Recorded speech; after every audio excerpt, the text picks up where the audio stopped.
हनुमान जी महाराज की जय। श्री अवधा श्री सरयू मैया की श्री मिथिला धाम की श्री किशोरी जी की जय जय सीताराम जय जय सीताराम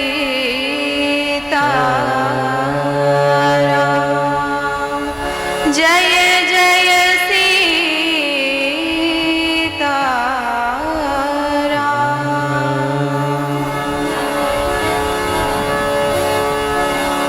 श्री राम श्री राम श्री राम रामं रामानुजं सीता भरतं भरतानुजं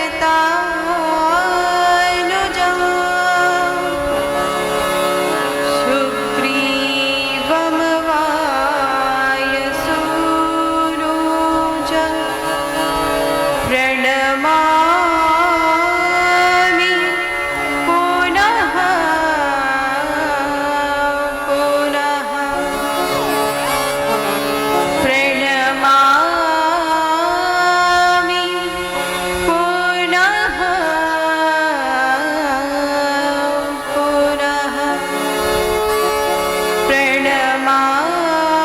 प्रणमामि पुनः पुनः धियो सदा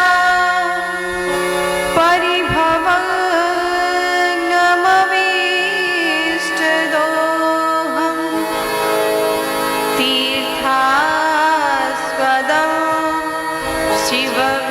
शिवविरचिनुतं शरण्यं भृत्यार्तिहं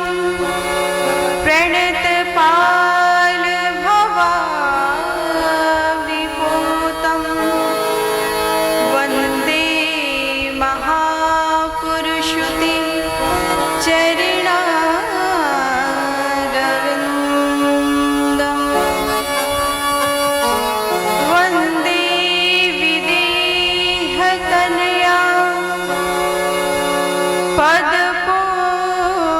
पदपुण्डरीकं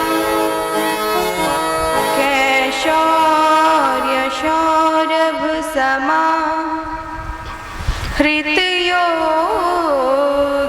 हृतयोगिचेतं हन्तुं प्रतापमनिशं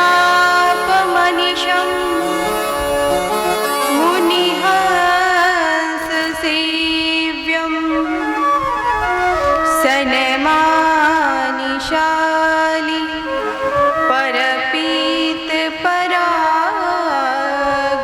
परपीतपरागपुञ्जम् गौराङ्गमरसमयं नित्यं रसाचार्यं रसोऽसुकं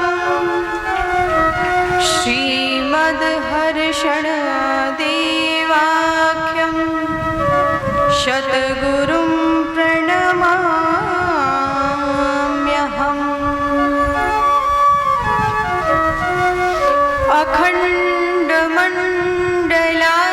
अखण्डमण्डलाकारं व्याप्तमयेन चराचरं तत्पदं दर्शितं येन तस्मै श्री गुरुवे नमः। वर्णानां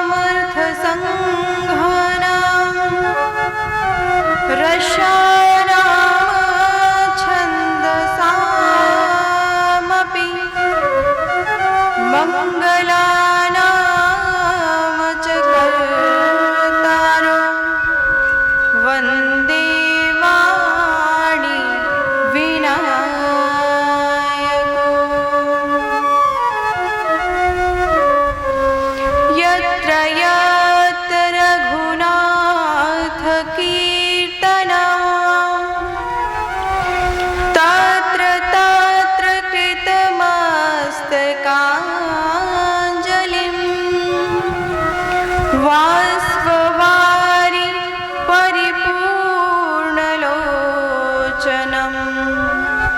मारुतिं नमत राक्षसान्तकम्।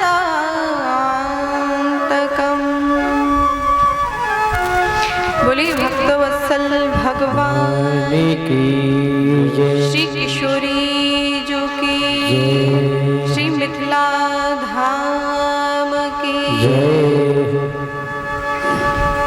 हे ईश सब सुखी हो, कोई न हो दुखारी, सब हो निरोग भगवन, धन धान्य के भंडारी, सब भाद्र भाव देखे, सन्मार्ग के पथिक हो, दुखिया न कोई होवे, सृष्टि में प्राणधारी। हे ईश सब सुखी हो, कोई न हो दुखारी, सब हो निरोग भगवन, धन धान्य के भंडारी, सुखी बसे संसार में, दुखिया रहे न को, यह अभिलाषा हम सबकी भगवन पूरी हो। अभिलाषा हम सबकी पूरी हो। सुखी बसे संसार में, दुखिया रहे न को, बचे संसार में दुखिया रहे न को, यह अभिलाषा हम सबकी भगवन पूरी हो।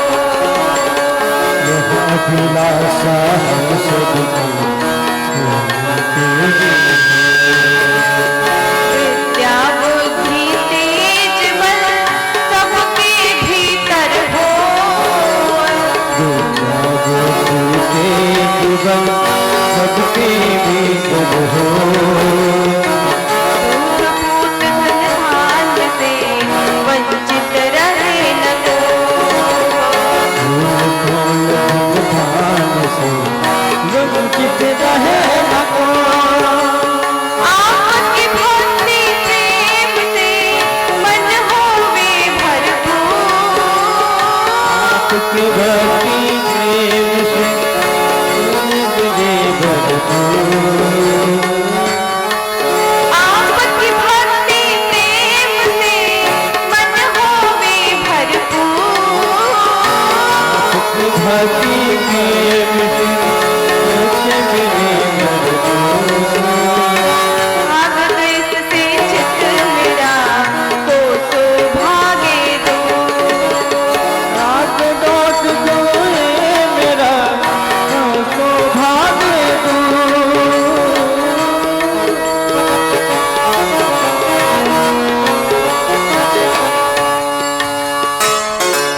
मिले भरोसा आपका हमें सदा जगदीश, का मिले कहाँ करके, आशा तेरे नाम की बनी रहे ममई, आशा तेरे नाम को बने रहे नाती, पाप से हमें बचाइए करके दया दया, आप से हमें बचाए करके गया गया, पाप से हमें बचाइए करके दया दया, पाप से हमें बचाए करके गया गया, अपना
कृपामयी जगत जननी श्री सीता जी और वो सीता जी जो श्री किशोरी जी किसी के प्राण धन हैं, सर्वस्व हैं, हमारे प्रभु श्री राम जी श्री किशोरी जी की बड़ी कृपा है, जिनकी कृपा से आज हम सभी लोग आज डुमरी में उपस्थित होकर भगवान की रसमयी कथा का रसस्वादन कर रहे हैं।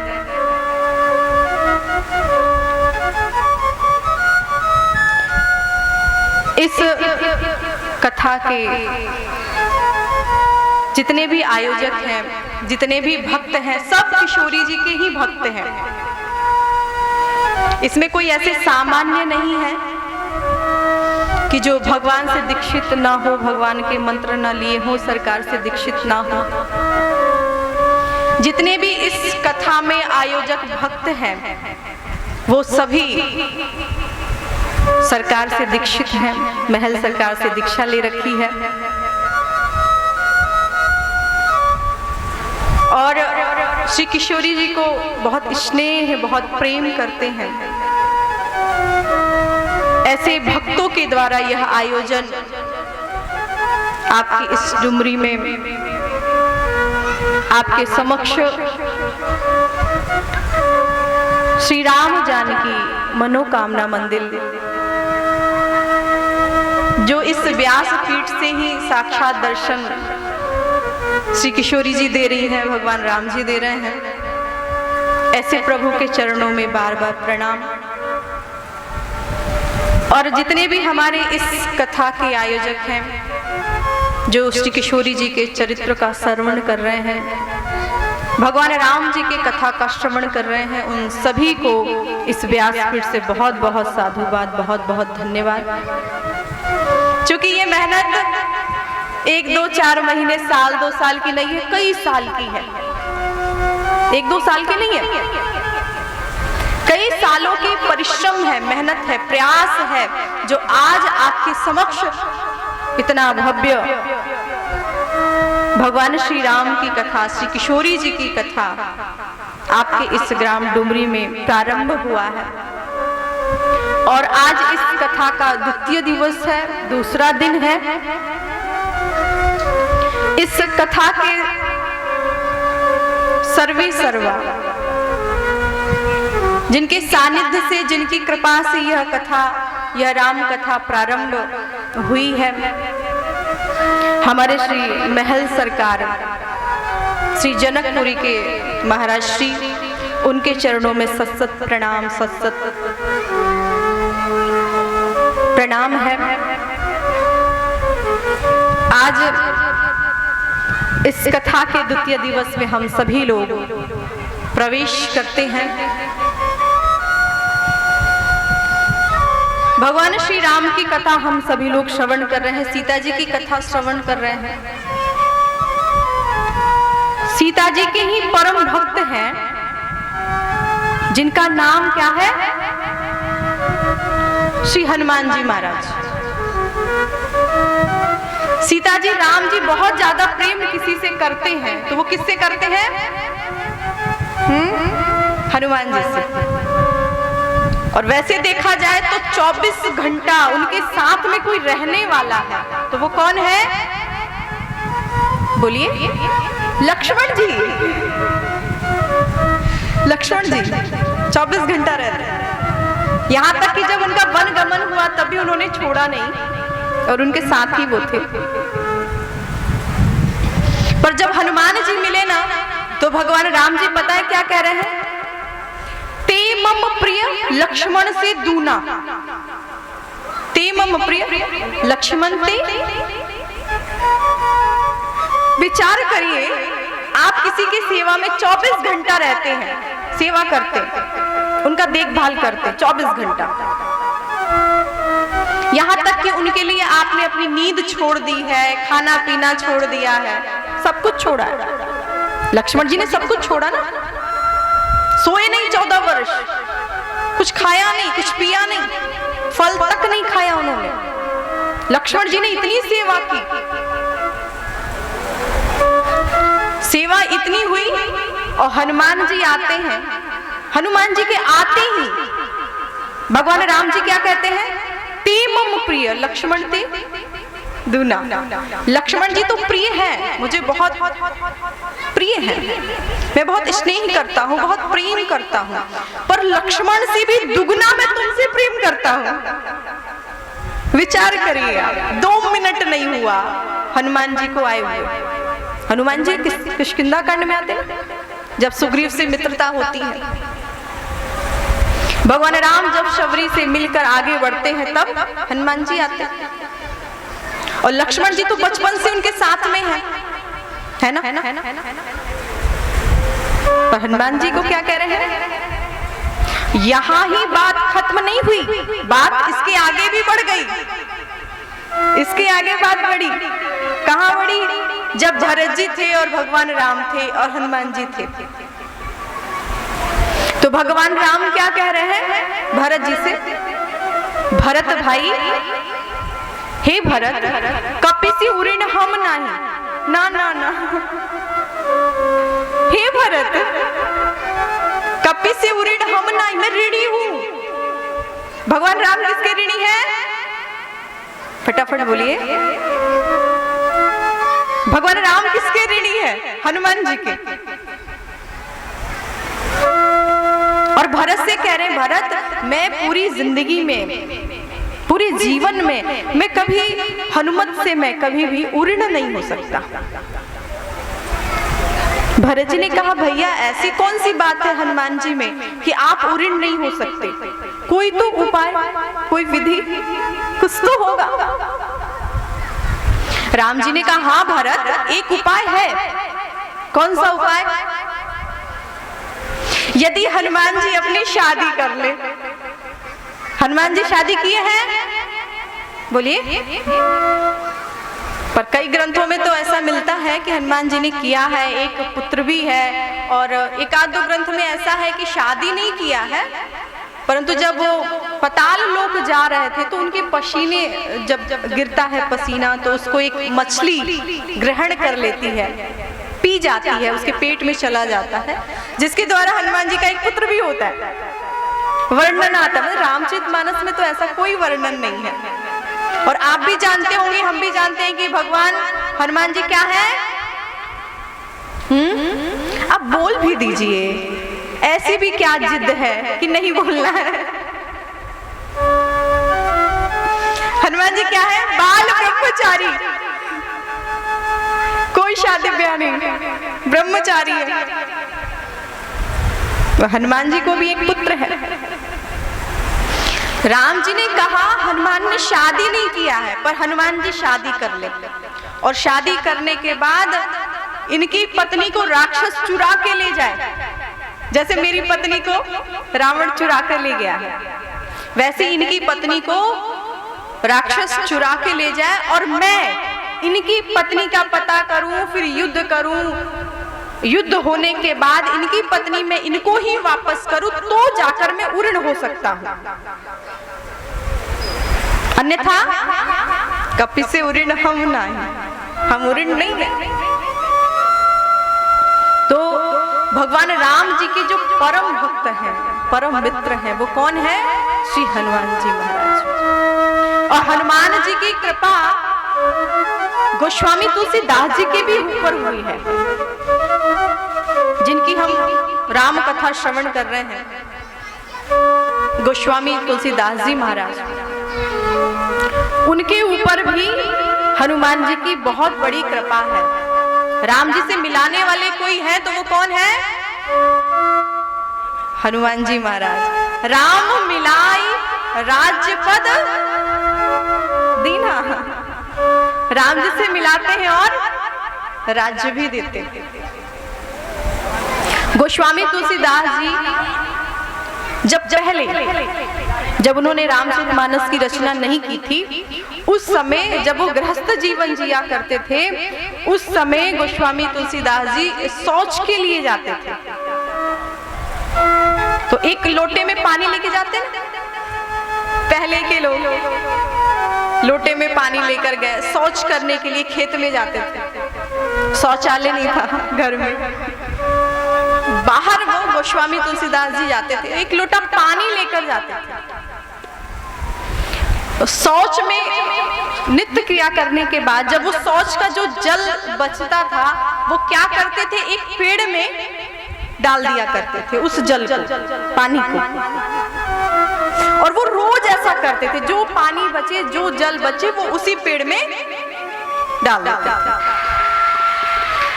कई वर्ष उन्होंने ऐसा किया। कई वर्ष के बाद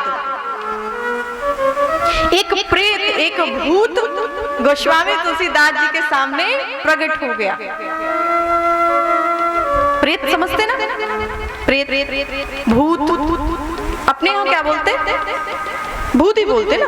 हाँ, भूत तो भूत ही है, उसका क्या नाम चेंज करना।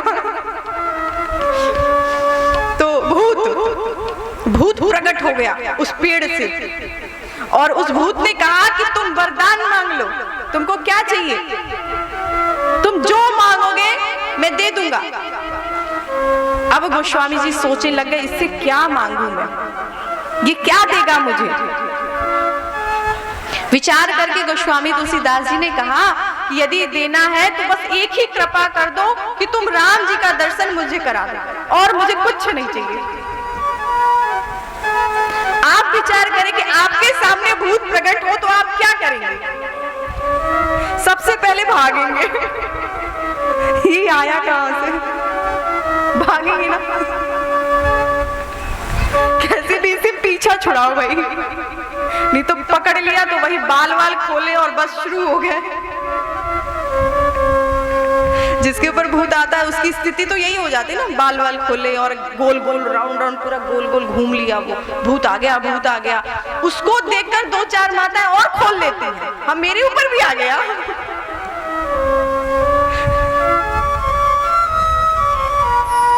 भूत होते हैं, आते हैं, ऐसा नहीं है कि नहीं होते, इनका अस्तित्व नहीं है ऐसा नहीं है, पर कुछ उसके पीछे नाटक भी है। भूत ने कहा कुछ मांग लो, तुलसीदास जी ने कहा कि क्या मांगूं, सब कुछ है उनकी कृपा से, बस वही मेरे पास नहीं है, सब कुछ वो मेरे पास नहीं है, मुझे राम जी का दर्शन चाहिए।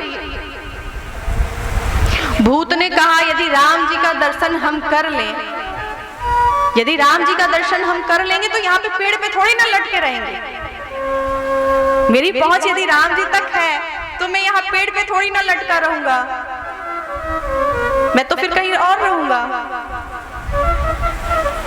भूत ने कहा मेरी पहुंच राम जी तक नहीं है, मैं राम जी को नहीं मिला सकता। गोस्वामी तुलसीदास जी ने कहा फिर तू मेरा कोई काम नहीं कर सकता, मुझे तो बस राम जी से ही मिलना है। एक बात याद रखिएगा, ध्यान रखिएगा एक बात का, जो सच्चे में भगवान का भक्त होता है, सच्चे अर्थ में भगवान का भक्त होता है, वो भगवान को छोड़कर कुछ नहीं मांगता।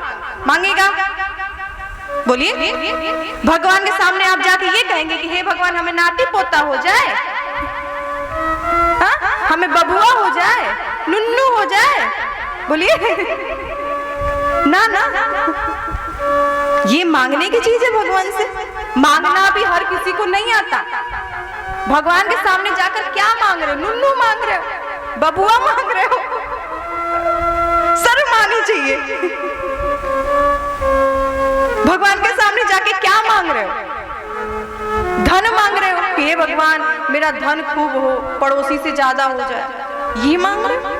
शर्म आनी चाहिए तुमको।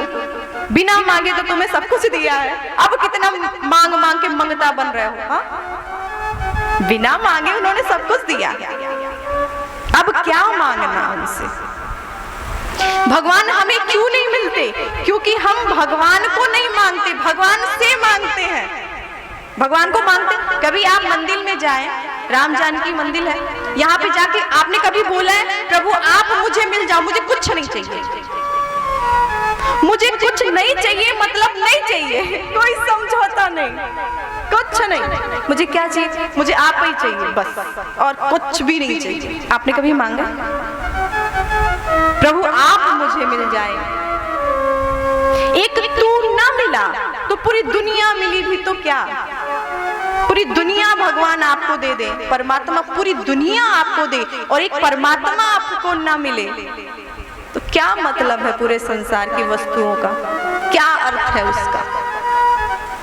भगवान हमें क्यों नहीं मिलते? क्योंकि हम भगवान को नहीं मांगते, भगवान से मांगते हैं। भगवान से हमें सब कुछ चाहिए होता है, भगवान नहीं चाहिए होता है। इसलिए भगवान हमें सब कुछ देते हैं पर खुद गरज है किशोरी जो हमें आप ही से, गरज है किशोरी जो हमें आप ही से, गरज है किशोरी जो हमें आप ही से, गरज है किशोरी जो, गरज है किशोरी जो, गरज है किशोरी जो, गरज है किशोरी जो हमें आप ही से, न मतलब हमें है जगत में किसी से, मतलब हमें है जगत में किसी से, न मतलब हमें है जगत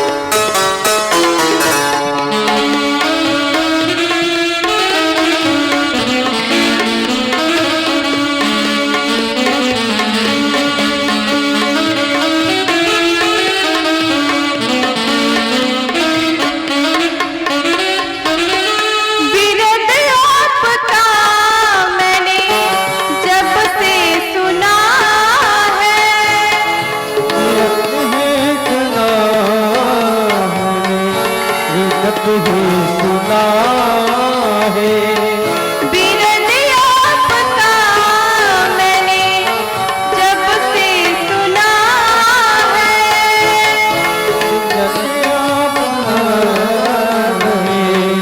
जगत ही सुना है।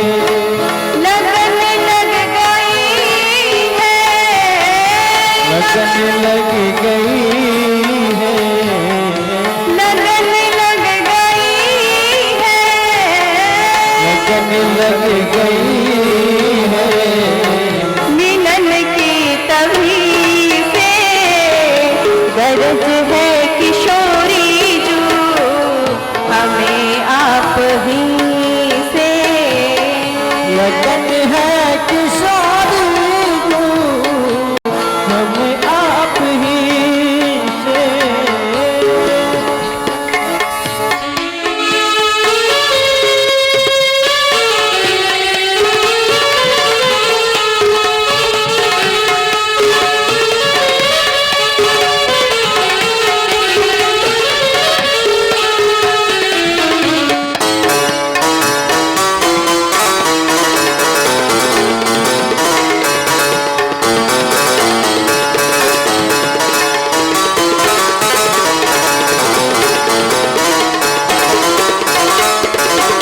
भला कैसा होता है बिरही का जीवन, भला कैसा होता है बिरही का जीवन। भला कैसा होता है बिरही का जीवन। भला कैसे होता है बिरही का जीवन। जरा पूछ लीजिए, जरा पूछ लीजिए, जरा पूछ लीजिए, जरा पूछ लीजिए। अपने हृदय से गरज है किशोरी जो हमें आप ही से। गरज है किशोरी जो हमें आप ही से।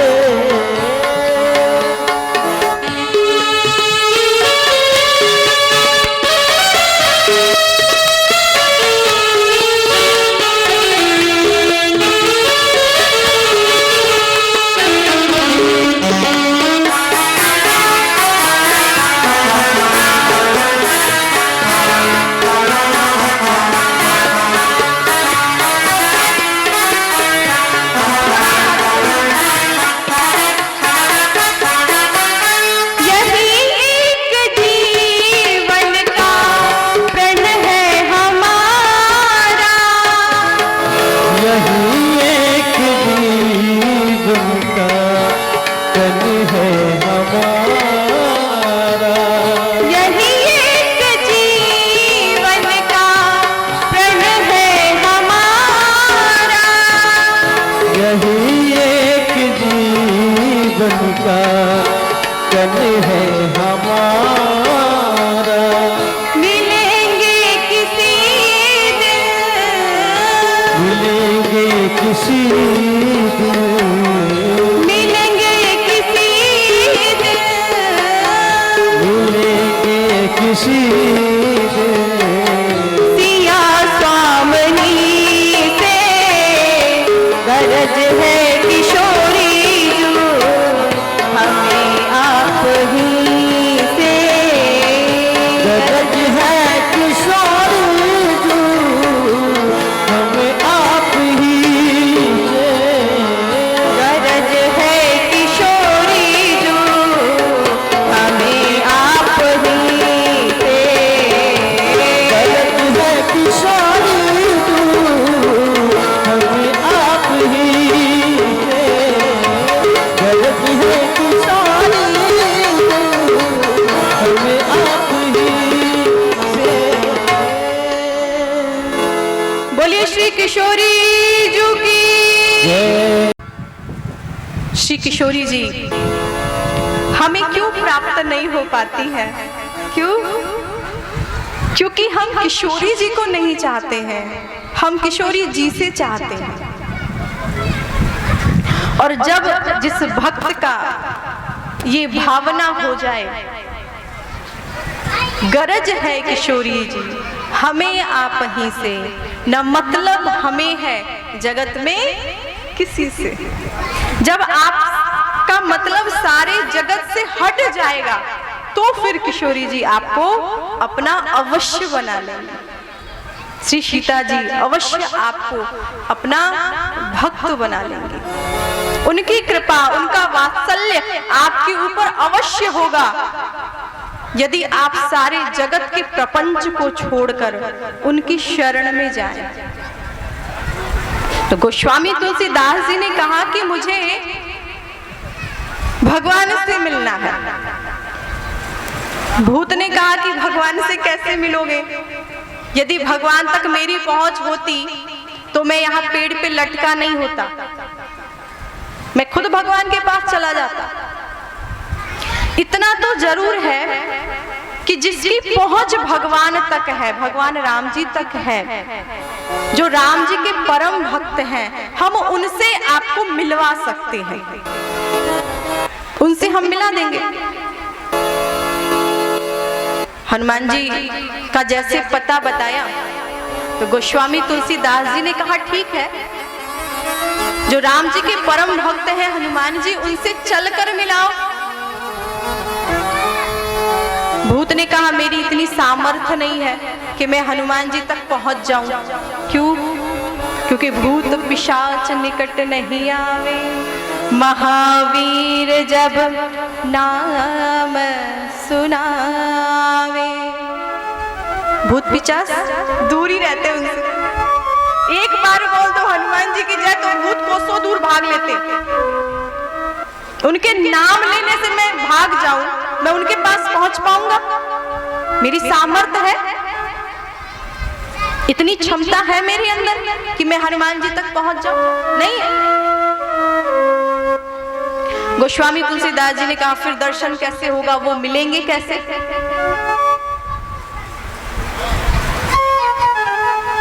भूत ने कहा एक उपाय है, मैं आपको बता देता हूं उनकी पहचान। जहां पर राम कथा होता है वहां पर सबसे पहले हनुमान जी आते हैं।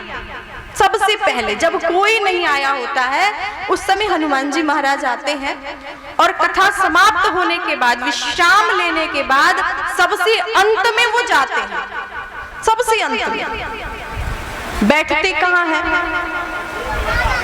भूत ने कहा जहां पे सारे भक्तगण बैठते हैं ना वहां पे वो नहीं बैठते, जहां पे भक्त बैठते, जहां पे श्रोता बैठते। कहाँ बैठते? बोले जहां ये सारे भक्त अपने चप्पल जूता उतारते हैं हनुमान जी वहीं बैठे रहते। कोई भी ऐसी कथा नहीं है जहां पर हनुमान जी महाराज ना हो, हर कथा में हनुमान जी होते, यहां पर भी होंगे। क्योंकि राम कथा सुनवे को रसिया, रसिया है ये। जहां पर राम कथा होता है वो वहीं पर उपस्थित होते हैं।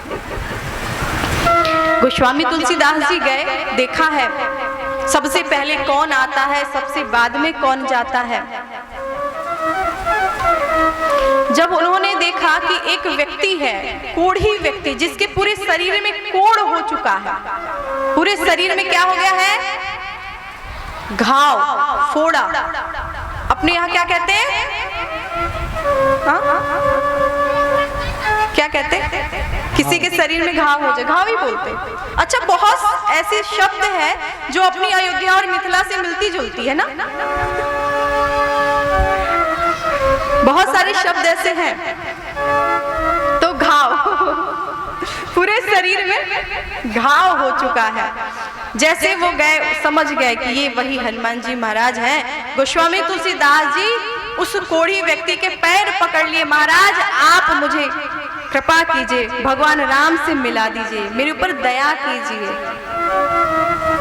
हनुमान जी ने कहा दूर हटो, दूर हटो, देख नहीं रहे हो पूरे शरीर में कोढ़ हो चुका है, मुझे बीमारी है, तुमको भी ये बीमारी लग जाएगी, दूर हटो।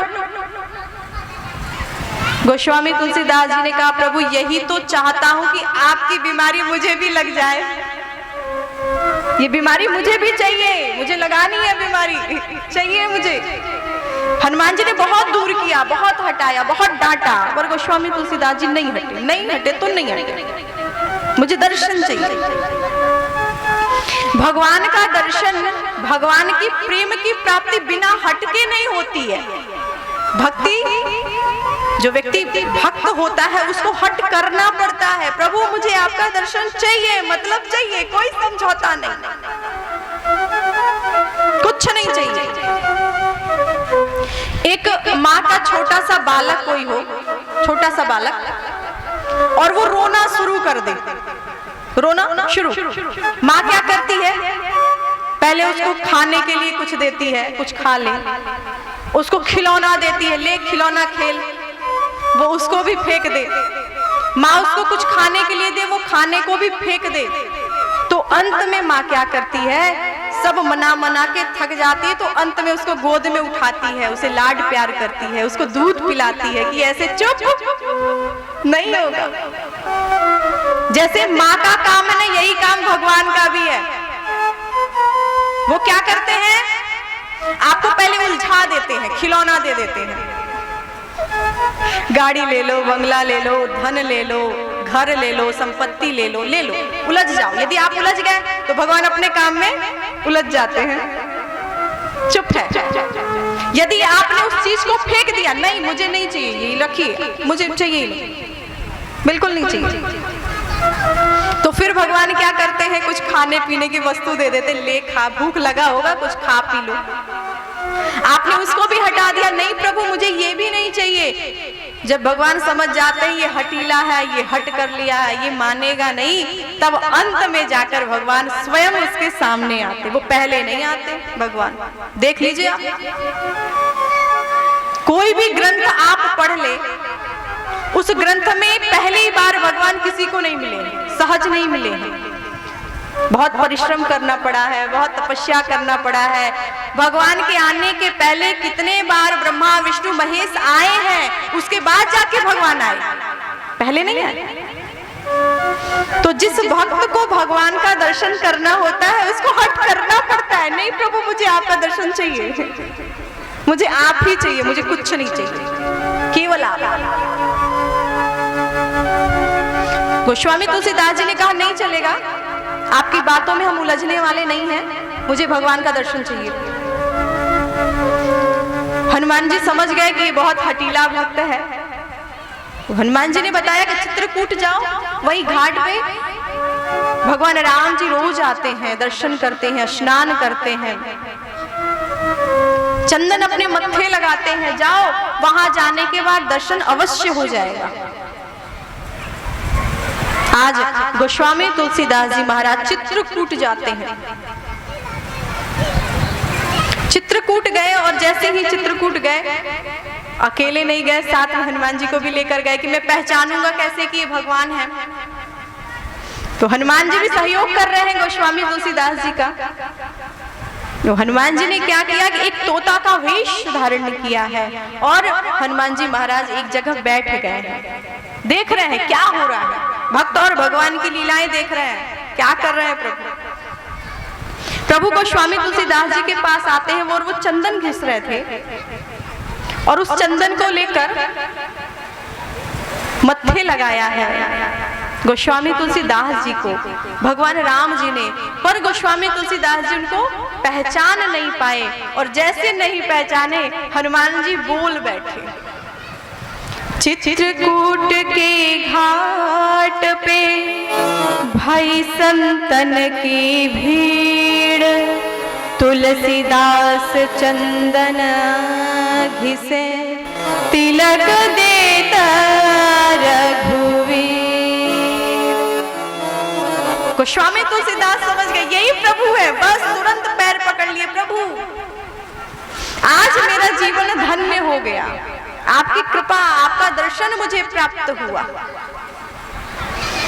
तो गोस्वामी तुलसीदास जी को भी भगवान कब मिले हैं, जब हनुमान जी ने कृपा किया। राम मिलाई राज्य पद दीन्हा। और पूरे रामचरितमानस में कई ऐसे भक्त हैं जिसको पहले हनुमान जी मिले हैं, बाद में भगवान राम मिले हैं। राम जी मिलते हैं और पक्का मिलेंगे, इसका प्रमाण कौन देता है? हनुमान जी महाराज देते हैं कि भगवान राम जी मिलने वाले हैं। किसको किसको मिले? पूरे रामचरितमानस में सुग्रीव के जीवन में पहले हनुमान जी आए, बाद में भगवान राम आए। और विभीषण के भी जीवन में पहले हनुमान जी महाराज आए, बाद में भगवान राम आए। आपके जीवन में यदि हनुमान जी मिल जाए तो आप ये समझ लीजिए कि भगवान राम अवश्य मिलने वाले हैं। एक बार हनुमान जी महाराज भगवान राम जी और सीता जी के सामने विराजमान थे, तो सीता जी से भगवान राम जी बात कर रहे थे, हनुमान जी देख रहे थे। हनुमान जी ने कहा, प्रभु कुछ समय से मैं देख रहा हूं कि आप जितना प्रेम माता से करते हैं, सीता जी से, किशोरी जी से करते हैं, उतना प्रेम आप हमसे क्यों नहीं करते हैं? बोलिए। राम जी चुप हो गए, इसका क्या उत्तर दूं? इसका क्या उत्तर है भाई? हनुमान जी ने कहा, नहीं प्रभु, आप ये बताइए मुझे कि आप माता जी से इतना प्रेम करते हैं, किशोरी जी से इतना प्रेम करते हैं, उतना प्रेम आप हमसे क्यों नहीं करते? उतनी बात आप हमसे क्यों नहीं करते? उनसे ही क्यों करते हैं? राम जी तो चुप हो गए, सीता जी का चेहरा देखने लगे। दो जवाब, आपका लाडला है, जवाब दीजिए। अब सीता जी समझाने का प्रयास कर रही हैं। सीता जी ने कहा, पुत्र ऐसा है ना कि मुझे भगवान राम इसलिए बहुत ज्यादा प्रेम करते हैं क्योंकि मेरे मांग में देख रहे हो ना सिंदूर लगा है। हनुमान जी ने कहा, अच्छा प्रभु को सिंदूर इतना प्रिय है, इतना सिंदूर को चाहते हैं प्रभु कि जिसके मांग में लग जाए, मत्थे पे लग जाए, इतना प्रेम करते हैं, तो मैं भी सिंदूर लगाऊंगा। अब हनुमान जी ने क्या किया? अब समझ गए कि राम जी इसलिए प्रेम करते हैं सीता जी को क्योंकि ये सिंदूर लगाती हैं, अब मैं भी सिंदूर लगाऊंगा। उन्होंने क्या किया? पूरे अयोध्या में ढूंढा, सिंदूर कहाँ है, कहाँ है। कम सिंदूर तो चाहिए नहीं, बोरा भर के सिंदूर चाहिए। कम नहीं चलेगा, पूरा बोरा भर के। गए दुकान पे, अब बोरा भर के दुकानें पे मिलेगा ना, माताएं तो छोटी छोटी डिबिया में रखती है, महंगाई भर भरना रहता है, उनको कौन सा नहाना है। हनुमान जी को पूरा नहाना है। हनुमान जी को पूरी अयोध्या में नहीं मिला, दुकान पे पहुंच गए। दुकान पे गए, बोरा भर के रखा था, पूरा बोरा लिया और अपने ऊपर ही उलट लिया। पूरा सिंदूर सिंदूर पीला पीला हो गए और जाके प्रभु के सामने खड़े हो गए। प्रभु अब देखिए मैं कैसा लग रहा हूँ। अब जो भगवान राम जी ने हंसा है, सीता जी ने हंसा है, अरे प्रभु सच में आपका भक्त बड़ा भोला है, इतना भोला भाला है। प्रभु देखिए ना, ये कैसे नहा के सिंदूर से चला आया। हनुमान जी ने कहा, प्रभु सीता जी तो इतनी सी सिंदूर लगाती है, इतनी सी मांग भरती है केवल, और मुझे देखिए मैंने पूरे शरीर को भर लिया है। प्रभु आप मुझे सीता से भी अधिक प्रेम करेंगे, माँ से भी अधिक प्रेम करेंगे। तो भगवान हनुमान जी को बहुत प्रेम करते हैं। आज भगवान राम जी के सामने हनुमान जी महाराज नाचना प्रारंभ कर दिए। छम छम नाचे देखो वीर हनुमाना, छम छम नाचे देखो, छम छम नाचे देखो वीर हनुमाना, छम छम नाचे देखो वीर हनुमाना।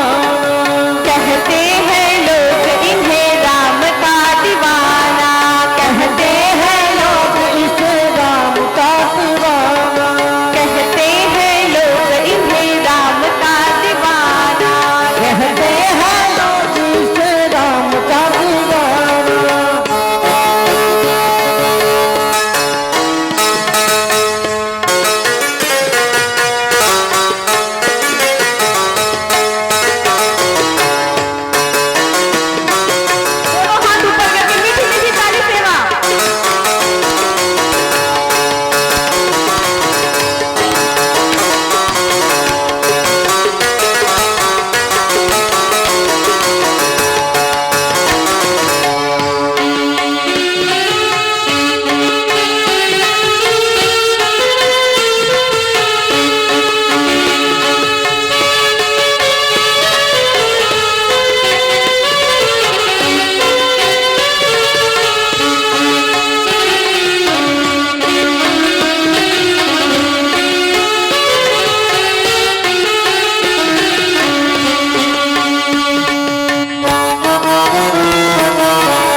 के तो राम को दिखाए, नाच नाच के वो तो राम को रिझाए, नाच नाच के वो तो राम को दिखाए।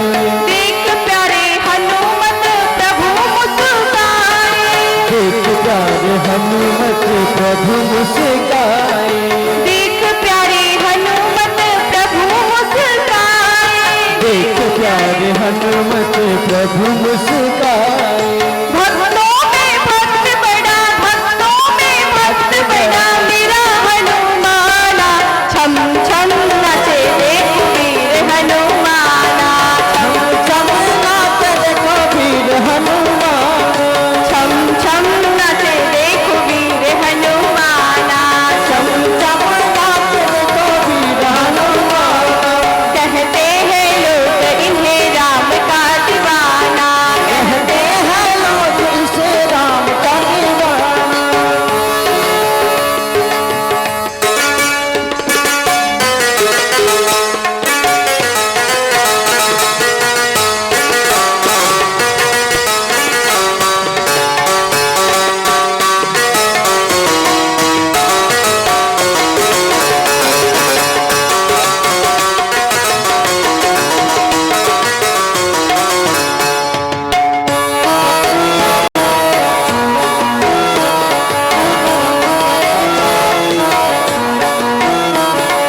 पाँव में घुंघरू बांध के नाचे, पाँव में घुंघरू बांध के नाचे, पाँव में घुंघरू बांध के नाचे, पाँव में घुंघरू बांध के नाचे। राम जी का नाम इन्हें प्यारा लागे, राम जी का नाम इन्हें प्यारा लागे, राम जी का नाम इन्हें प्यारा लागे, राम जी का नाम इन्हें प्यारा लागे। राम जी के चरणों में, राम जी के चरणों में इन्हें का ठिकाना, छम छम नाचे वीर हनुमाना, चम चम नाच देखो वीर हनुमान, छम छम नाचे देखो वीर हनुमाना, चम चम नाच देखो वीर हनुमान। कहते हैं लोग इन्हें राम का दीवाना, कहते हैं लोग इसे राम का दीवाना, कहते हैं लोग इन्हें राम का दीवाना, कहते हैं लोग इसे राम का दीवाना, कहते हैं लोग इन्हें राम का दीवाना, कहते हैं लोग इसे राम का दीवाना। चम चम नाच देखो वीर हनुमान, चम चम नाच देखो वीर हनुमान। बोले श्री हनुमान जी महाराज की, श्री किशोरी जी की, श्री हनुमान जी महाराज जो भगवान राम को बहुत प्रेम करते हैं, ऐसे श्री हनुमान जी महाराज का वंदना वर्णन, उनके चरणों में प्रणाम गोस्वामी तुलसीदास जी करते हैं। इसके आगे गोस्वामी तुलसीदास जी ने संतों की वंदना किया है, और गोस्वामी तुलसीदास जी कहते हैं संत चलता फिरता क्या है, तीर्थराज प्रयाग। मुद मंगल माय संत समाजो, मुद मंगल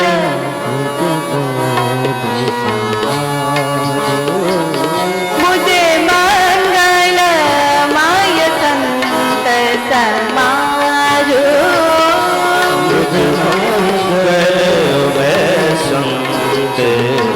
समाजू जो जग जंगम तीरथ राजो, तीरथ राजू जो जग जंगम तीरथ राजो, जो जग जंगम तीरथ राजू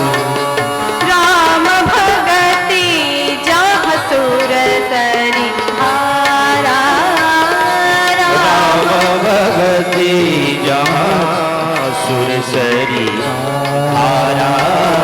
राम भगति जहाँ सुर सरी धारा। राम भगति जहाँ सुर सरी धारा। सरसई ब्रह्म विचार प्रचारा। सरसहे ब्रह्मा विचारी नटारा। सरसई ब्रह्म विचार प्रचारा। सरसहे ब्रह्मा विचारी नटारा। गोस्वामी तुलसीदास जी कहते हैं संत क्या है? तीर्थराज प्रयाग है, चलता फिरता। तीर्थराज प्रयाग आप सभी को ज्ञात होगा, जिसको आज हम क्या कहते हैं? इलाहाबाद। क्या कहते हैं? इलाहाबाद। और वहां पे 3 नदियां हैं, 3 नदियां हैं और इनका संगम है वहां पर। तीनों एक साथ प्रवाहित होती हैं, बहती हैं। कौन कौन है? एक तो गंगा जी है, तीर्थराज प्रयाग में क्या है? गंगा जी है। फिर दूसरी सरस्वती जी है और तीसरी श्री यमुना जी है। ये 3 गंगा तीर्थराज प्रयाग में प्रवाहित होती है और तीनों का संगम है, एक साथ प्रवाहित होती है, इसलिए उसका नाम संगम है, तीर्थराज प्रयाग। प्रतिवर्ष इलाहाबाद में तीर्थराज प्रयाग में माघ मेला लगता है। माघ का जब महीना आता है ना, तो 1 महीने का बहुत सारे भक्त हैं जो कल्पवास करने के लिए जाते हैं। आप लोग भी जाते हैं? नहीं? हाथ खड़ा कर लीजिए, कितने लोग इलाहाबाद गए हैं? क्या होगा डुमरी का? क्या होगा?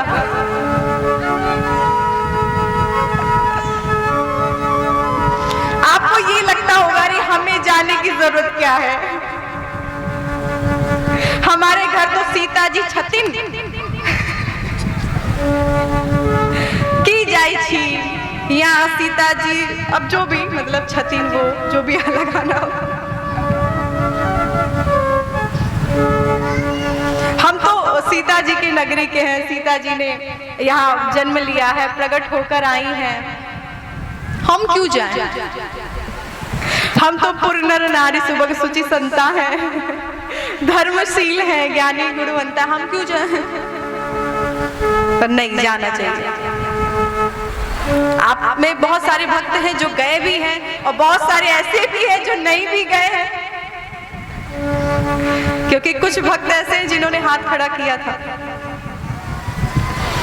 जो गए हैं बहुत अच्छी बात है, और गए होंगे तो संगम में जरूर स्नान किए होंगे, क्योंकि जाने का महत्व यही है कि गंगा यमुना सरस्वती तीनों का जहां संगम हो वहां पे आप स्नान करिए।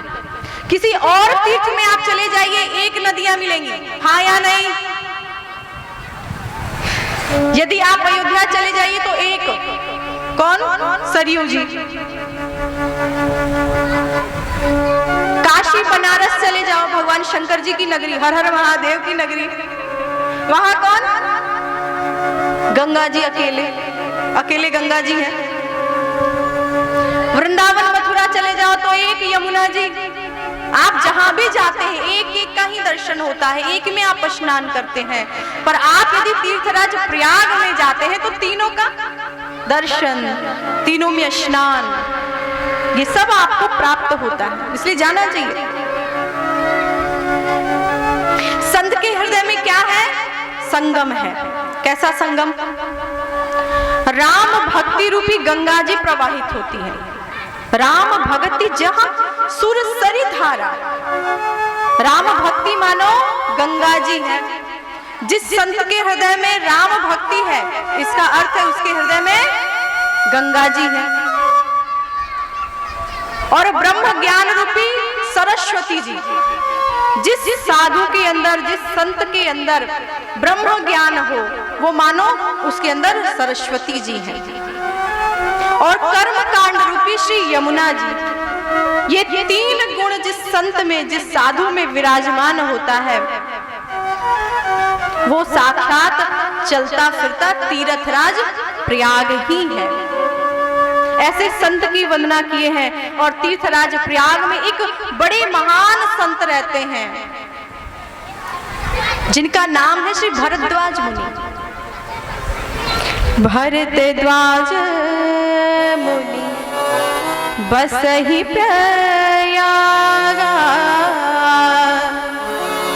भरद्वाज मुनि बसहि प्रयागा, तिनहि राम पद अति अनुरागा।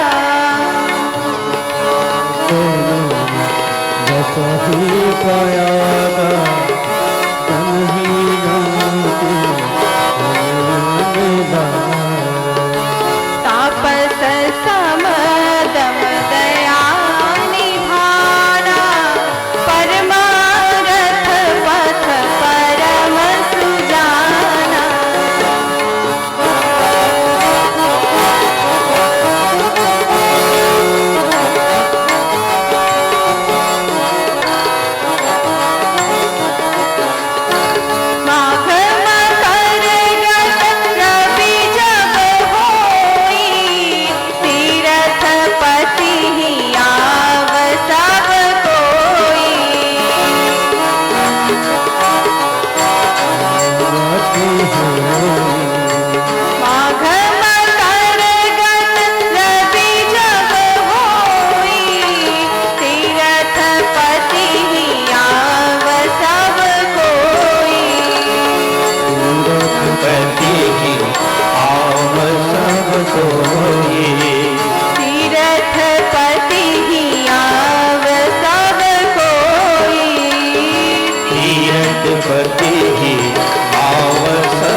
श्री भरद्वाज मुनि ये कहाँ रहते हैं? तीर्थराज प्रयाग में रहते हैं। तिनहि राम पद अति अनुरागा। ये भरद्वाज मुनि एक संत है, एक साधु है, एक महात्मा है। ये कहाँ रहते हैं? तीर्थराज प्रयाग में रहते हैं, मतलब इलाहाबाद में रहते हैं। इनके हृदय में भगवान के प्रति बड़ा स्नेह है, बहुत प्रेम है। सदैव भगवान का नाम जप करते रहते हैं, सदैव भगवान का चिंतन मनन करते रहते हैं, सदैव चिंतन करते हैं, सदैव मग्न रहते हैं। एक महीने का माघ लगा है। जब एक महीने का माघ मेला लगता है ना, तो बहुत सारे साधु संत आते हैं, बहुत सारे गृहस्थ भक्त आते हैं। वहां पे कथा होती है, कथा सुनते हैं, सुनाते हैं। भरद्वाज मुनि का जो सारा महीना है वो ऐसे ही व्यतीत हो जाता है, बीत जाता है। एक बार ऐसा हुआ कि भरद्वाज मुनि एक महीने भगवान की कथा सुने हैं, पूजा जब तक कल्पवास किए हैं, एक महीना। एक महीने के बाद जब सभी लोग अपने अपने आश्रम को जाने लग गए, तो भरद्वाज मुनि ने देखा कि श्री याज्ञवल्क्य महाराज भी आए हैं। और याज्ञवल्क्य को जैसे ही भरद्वाज जी ने देखा है, रहा नहीं गया और तुरंत पैर पकड़ लिए। महाराज, मेरे मन में एक संदेह है। याज्ञवल्क्य बोले मुस्काए, याज्ञवल्क्य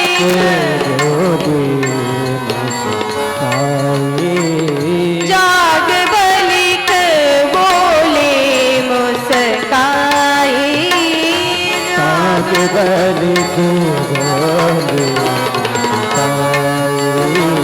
तुम ही विदित रघुपति प्रभुताए,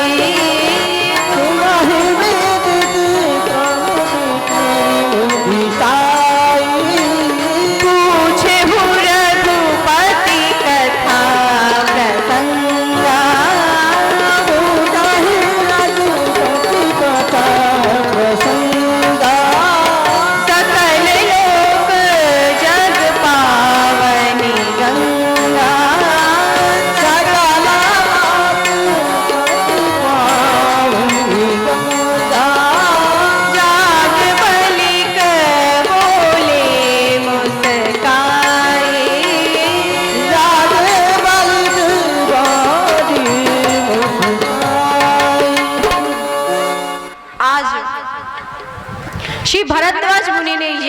वल्लभ जी के पैरों को पकड़ा है। महाराज मेरे मन में बहुत बड़ा संदेह है। क्या संदेह है? बोले प्रभु राम जी के प्रति ही संदेह है। राम जी के प्रति संदेह। कौन सा संदेह है? बोले प्रभु यदि मैं संदेह कहूं ना तो मुझे भय लग रहा है, मुझे शर्म लग रही है। भय इस बात का लग रहा है कि मैं योग्य पात्र हूं या नहीं कि मैं संदेह पूछ सकूं। और लाज ये लग रहा है कि आप बोलोगे कि वाल्मीकि ऋषि के चेला होते हुए भी इतने मन में संदेह, वो भी राम के प्रति। राम कौन है प्रभु? मेरी समझ में ये नहीं आ रहा राम कौन? राम कई है। एक प्रभु श्री राम वो है जो अयोध्या की धरती पर जिनका जन्म होता है, महाराज दशरथ जी के पुत्र हैं। एक प्रभु श्री राम वो है जिसे भगवान शंकर जी सदैव जपते रहते हैं। सादर जपहु अनंग अरात, सदैव जपते हैं। एक प्रभु श्री राम जी वो है जिसको वेद नेति नेति कह के पुकारता है। ये राम अलग अलग है या एक ही है? ये संदेह है। राम एक है या अलग अलग है? सब राम एक है या अलग? जैसे ही याज्ञवल्क्य जी ने सुना है, याज्ञवल्क्य जी मुस्कुरा दिए, अरे भरद्वाज आपके मन में संदेह नहीं है बल्कि आप तो राम कथा सुनना चाहते हैं। भरद्वाज जी ने कहा प्रभु यदि मैं ना कहूं तो मेरे मन में संदेह रह जाएगा। और मैंने ऐसा सुन रखा है कि जिस व्यक्ति के हृदय में संदेह हो ना वो भी भगवान के प्रति, उससे भक्ति नहीं होता है, भगवान का भजन नहीं हो पाता है, क्योंकि बार बार मन संदेह पर ही जाता है। संत कहहि असनीति प्रभु, श्रुति पुराण मुनि गान, होहि न विमल विवेक उर, गुरु सन किए दुरा। हे प्रभु, संत कहते हैं, वेद पुराण कहते हैं कि यदि अपने गुरु से, किसी संत से यदि हम अपनी संदेह को छुपाते हैं, बचाते हैं, बताते नहीं हैं, तो हमारे हृदय में विमल विवेक नहीं आता है। जैसे संदेह को सुना है, आज श्री याज्ञवल्क्य महाराज मुस्कुरा दिए और कहे हे भरद्वाज, जैसे आपको संदेह हुआ है ठीक इसी प्रकार से भगवान शंकर जी की पत्नी जो पार्वती जी हैं, जो सती जी हैं, उनके मन में संदेह हो गया। सती जी ही आगे चल के पार्वती जी होती हैं जो भगवान शंकर जी की पत्नी हैं। पहले जन्म में भगवान शंकर जी की पत्नी कौन है? सती जी हैं। जैसे आपके मन में संदेह हुआ ठीक इसी प्रकार से सती जी के मन में भी संदेह हो गया था। उसका निवारण भगवान शंकर जी ने किया। अब श्री याज्ञवल्क्य महाराज जी श्री भरद्वाज जी की कथा सुनाना प्रारंभ करते हैं और कहते हैं, हे भरद्वाज मुनि, एक बार त्रेता युग के चतुर्थ चरण में, त्रेता युग का चतुर्थ चरण था, उसमें भगवान शंकर जी कथा सुनने के लिए जा रहे हैं।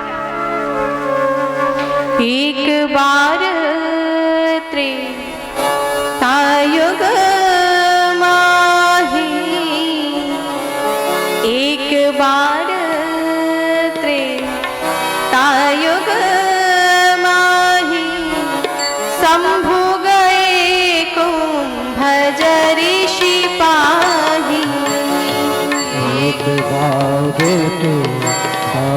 मुख माही, शंभु गए कुंभ ऋषि पाही। संग सती जग जननी भवानी, पूजे ऋषि अखिलेश्वर जानी।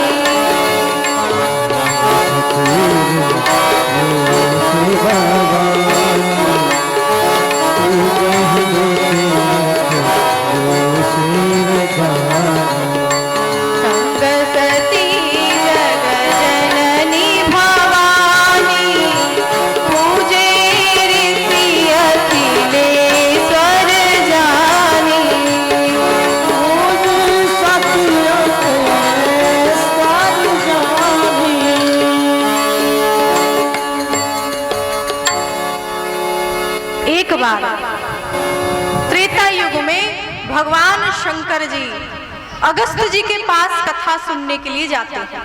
एक बार त्रेता युग माही शंभु गए कुंभज ऋषि पास। किसके पास जा रहे हैं?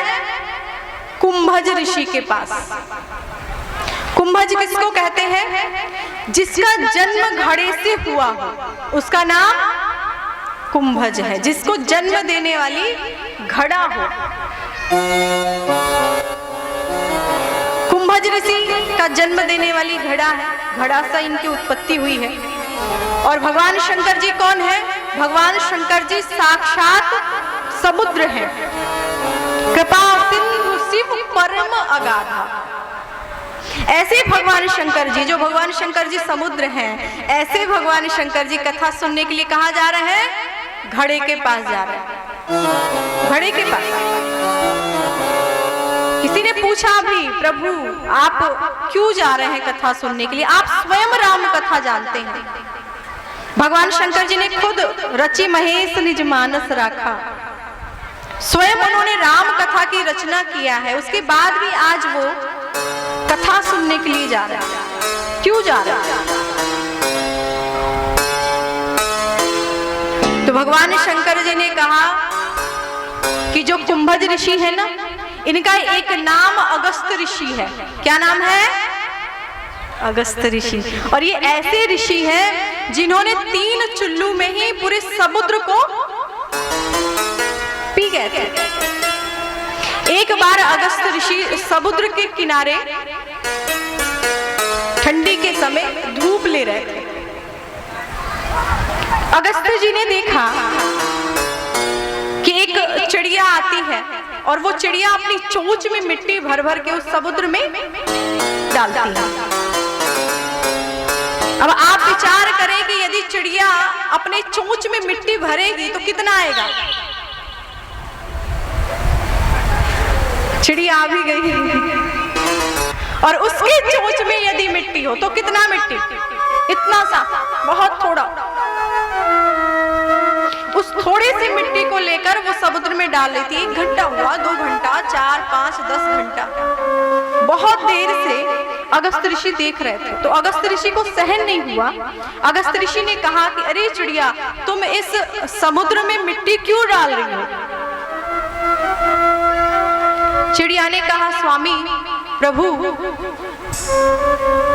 मैं दाना लेने के लिए, भोजन लेने के लिए मैं यही पास में एक गांव है वहां गई थी। मेरे छोटे छोटे बच्चे थे, भूखे प्यासे थे, उनके पंख नहीं थे, उनकी आंखें भी अभी खुली नहीं थी। मैं सारे बच्चों को यही समुद्र के किनारे छोड़कर और मैं दाना लेने के लिए, भोजन लेने के लिए, खाना लेने के लिए मैं दूसरे गांव गई थी, दूसरे स्थान पे गई थी समुद्र को छोड़कर। क्योंकि समुद्र के पास तो कुछ खाने को मिलेगा नहीं, गांव जाऊंगी तो कुछ मिलेगा ना। तो मैं वहां दाना लेने के लिए गई थी। और जब मैं दाना लेकर मैं वहां से आई तो मैंने देखा कि समुद्र अपने लहर में आकर, अपने जल से उसने जितने मेरे बच्चे हैं उन सभी को बहाकर लेकर चला गया। मेरे सारे बच्चों को बहा ले गया। हे प्रभु, मुझे बहुत कष्ट हुआ, बहुत दुख हुआ और मैंने ये निश्चित किया है, मैंने ये प्रण लिया है कि मैं इस पूरे समुद्र को सुखा दूंगी। इतना मिट्टी डालूंगी, इतना मिट्टी डालूंगी कि पूरा समुद्र सूख जाएगा, मैं नहीं छोड़ूंगी। अब एक माँ का हृदय, उसके बच्चों पर कोई कष्ट आ जाए तो माँ सबसे पहले खुद आती है। मुझे कोई दुख हो जाए, मुझे कोई कष्ट हो जाए, मुझे कोई परेशानी हो जाए, पर मेरे बच्चों को कोई परेशानी नहीं होनी चाहिए। माँ स्वयं आगे आती है। आज उसके बच्चे बह गए हैं, इतना कष्ट हुआ, इतना दुख हुआ है। उस चिड़िया के दुख से अगस्त ऋषि स्वयं दुखी हो गए, स्वयं दुख में हो गए। अगस्त ऋषि ने कहा, अरे चिड़िया, इतनी थोड़ी सी मिट्टी डालने से समुद्र थोड़ी ना सूखेगा। अरे तुम एक नदी ना सुखा पाओ, ये तो समुद्र है। आपको पता ही होगा समुद्र और नदी में कितना अंतर होता है। नदी है, उसकी था आप लगा सकते कितना गहरा है, कितना लंबा है, कितना चौड़ा है, कितना उसमें जल है। और समुद्र का कैसे आप था लगाएंगे, वो कितना गहरा है, कितना लंबा चौड़ा है।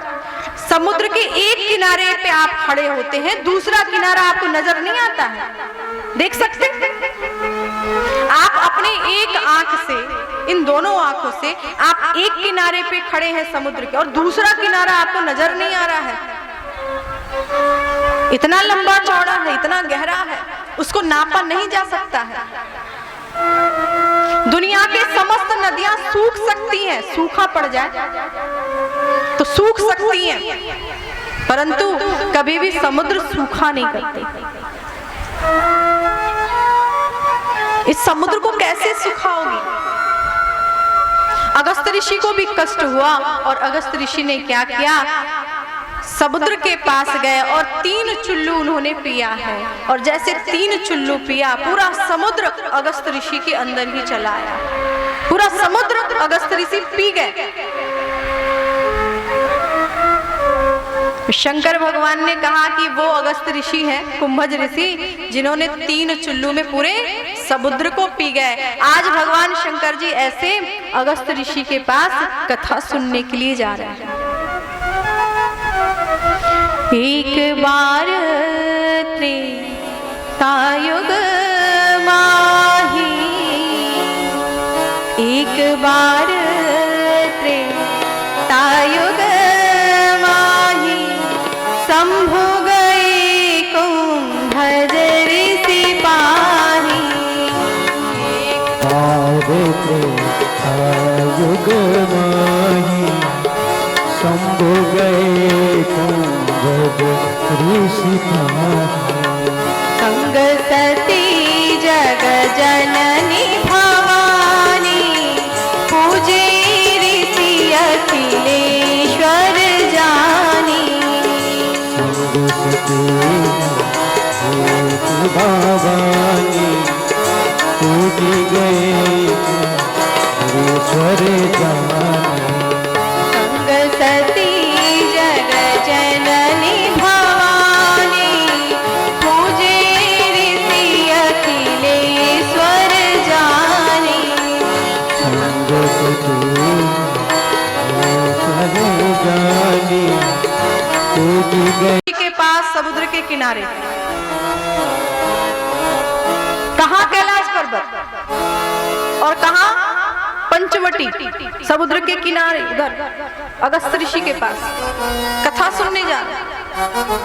स्वयं राम कथा जानते हैं फिर भी जा रहे,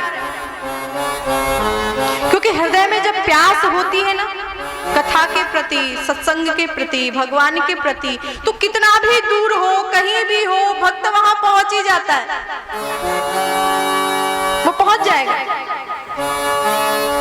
जब पहली बार इस पृथ्वी पर, इस हिंदुस्तान में, इस भारत पर जब पहली बार सिकंदर आ रहा था, आपने सिकंदर का नाम सुना होगा, विश्व विजेता सिकंदर, जिसने पूरे भारत को लूटा।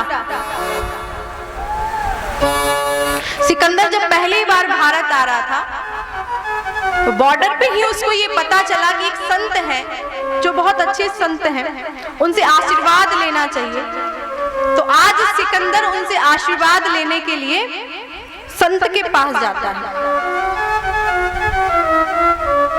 संत बालू के ऊपर एक धोती पहने हुए लेटे हुए थे। जाकर प्रणाम किया तो संत ने पूछा, अरे सिकंदर, इतना सेना लेकर, इतने मंत्रियों को लेकर, इतनी सेनाओं को लेकर तू कहां जा रहा है, किधर जा रहा है? सिकंदर ने कहा कि मेरी ऐसी इच्छा है कि मैं पूरी एशिया को जीत लूं, पूरी एशिया पे मेरा राज्य हो, मैं राजा रहूं। संत ने कहा ठीक है, मान लो तुमने एशिया जीत लिया, उसके बाद क्या करोगे? तो सिकंदर ने कहा उसके बाद मैं पूरे भारत को जीतूंगा, पूरे भारत पर आक्रमण करूंगा और पूरे भारत पे मैं राज्य करूंगा। उसके बाद संत ने कहा ठीक है, उसके बाद क्या करोगे? तो सिकंदर ने कहा इतना सब कुछ तो लूट लिया है, इतना सब तो राज्य कर ही लिया है, अब तो उसके बाद आराम करूंगा, कुछ नहीं करूंगा। उस संत ने कहा जब आराम ही करना है तो इतना लूटपाट करने की क्या जरूरत है? मैं तो बिना लूटे आराम कर रहा हूं, मेरे बगल में लेट जाओ, आराम करो। लूटने की क्या जरूरत है? क्यों लूटना? सिकंदर ने कहा नहीं, मेरी ऐसी इच्छा है कि मैं विश्व विजेता बनूं, मैं पूरे विश्व पर राज्य करूं। तो संत ने कहा एक प्रश्न मैं तुझसे पूछूं कि एक समय ऐसा आए कि तू पूरी दुनिया जीतते जीतते, आक्रमण करते, लड़ते भिड़ते, तो एक ऐसे स्थान पे पहुंच जाओ जहां पर रेगिस्तान हो, जहां पर केवल बालू ही बालू हो। राजस्थान की तरफ चले जाइए, इतनी गर्मी पड़ती है और इतनी बालू, इतनी रेत। रेगिस्तान के स्थान पर तुम पहुंच जाओ और बड़े दूर दूर तक तुम्हें कहीं जल दिखाई ना दे, कहीं पानी दिखाई ना दे, और तुम्हें जोर से प्यास लगे। उस समय कोई व्यक्ति एक लोटा पानी लेकर आए तुमको दे पीने के लिए, तो उस एक लोटे पानी का कीमत तुम क्या दोगे? तो सिकंदर ने कहा कि यदि ऐसा लगे कि मुझे बड़ी जोर से प्यास लगी है, मुझे जल नहीं मिलेगा तो मेरा प्राण निकल जाएगा, मैं मर जाऊंगा। यदि ऐसी मेरी स्थिति हो कि मैं अब मरा कि तब मरा, अब मरा कि तब मरा, मुझे प्यास लगी है, पानी चाहिए। क्यों? क्योंकि नीचे से बालू का जो बालू है गरम गरम, उसका ताप, ऊपर से कड़ाके की धूप, और कहीं पानी ना मिले और कोई व्यक्ति एक लोटा पानी लाकर दे और मुझे ऐसा प्रतीत हो मेरे प्राण निकल जाएंगे, मेरे प्राण निकल जाएंगे, मैं व्याकुल रहूं, मैं छटपटाऊं, और उस समय कोई एक लोटा पानी लेकर आता है तो उसकी कीमत मैं अपना आधा राज्य दे दूंगा। कितना दूंगा? अपना आधा राज्य। संत ने कहा विचार कर लो ढंग से, तुमने इतने मेहनत से राज्य कमाए हैं, इतना मेहनत किया है, इतना लड़े हो, भिड़े हो, एक लोटा पानी के लिए तुम आधा राज्य दोगे? सिकंदर ने कहा हाँ दे दूंगा। संत ने कहा ये आधा राज्य लेने के बाद भी यदि सामने वाला व्यक्ति तुझे पानी ना दे तब क्या करेगा? ये जरूरी है? ये जरूरी तो नहीं कि तू आधा अपना राज्य दे दे और सामने वाला एक लोटा पानी दे दे, ये जरूरी तो नहीं है। वो ना दे तब क्या करोगे? सिकंदर ने कहा यदि वो नहीं देंगे तो मैं अपना पूरा राज्य दे दूंगा, पूरा का पूरा राज्य ले ले। संत ने कहा उसके बाद भी ना दे तब क्या करोगे? ये जरूरी है कि तुम पूरा राज्य अपना दे दो और वो एक लोटा पानी दे दे, ये जरूरी तो नहीं। वो ना दे तब। सिकंदर सोचने लगे और फिर सिकंदर ने कहा प्रभु यदि पूरे राज्य देने के बाद भी वो नहीं देगा तो मैं क्या करूंगा कि उसकी नौकरी कर लूंगा।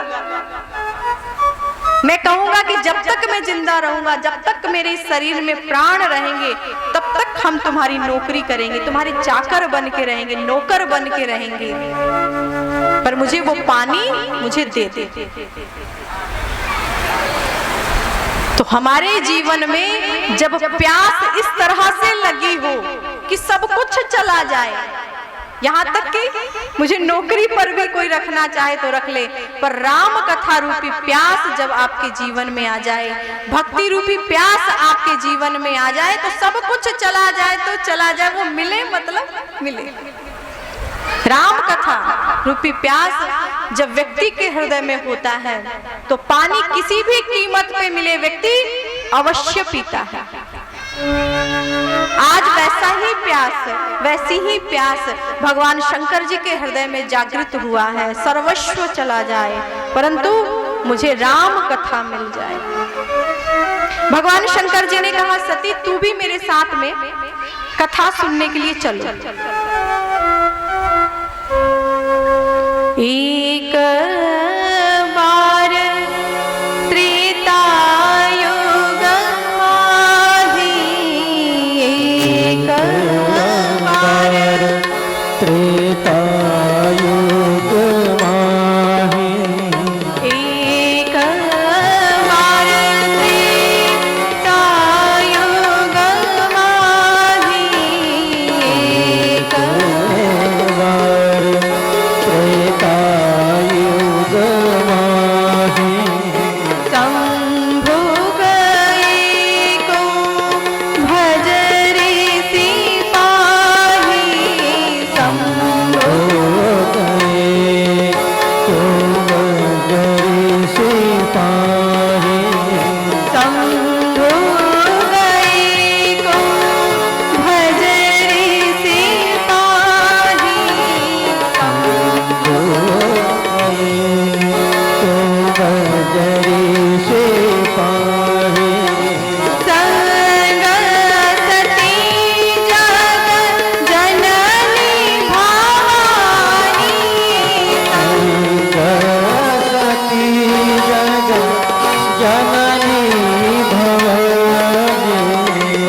आज भगवान शंकर जी कथा सुनने के लिए अगस्त ऋषि के पास जा रहे हैं।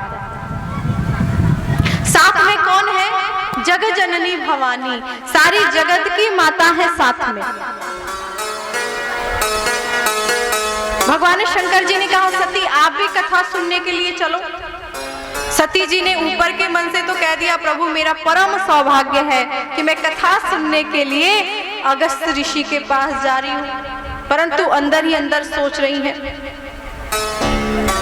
ये खुद भी राम कथा जानते हैं पर पता नहीं फिर इनको जाकर कथा सुनने की क्या आवश्यकता है।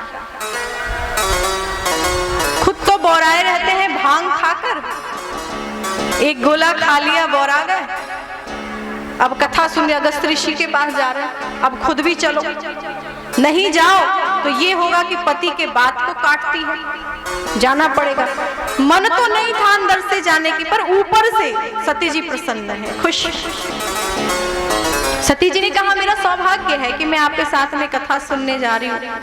और फिर भगवान शंकर जी के साथ में सती जी कथा सुनने के लिए जाती है। संग सती जग जननी भवानी, सारी जगत की माता जा रही है कथा सुनने, जग जननी भवानी। किसी साधारण व्यक्ति के पास भी नहीं जा रही है, अगस्त ऋषि के पास जा रहे हैं। और ये अगस्त ऋषि ऐसे ऋषि हैं जिनको निमंत्रण के लिए, जिनको भोजन पाने के लिए भगवान राम जी ने स्वयं निमंत्रण दिया था, स्वयं बुलाया था कि आप मेरे यहाँ भोजन करने आइए।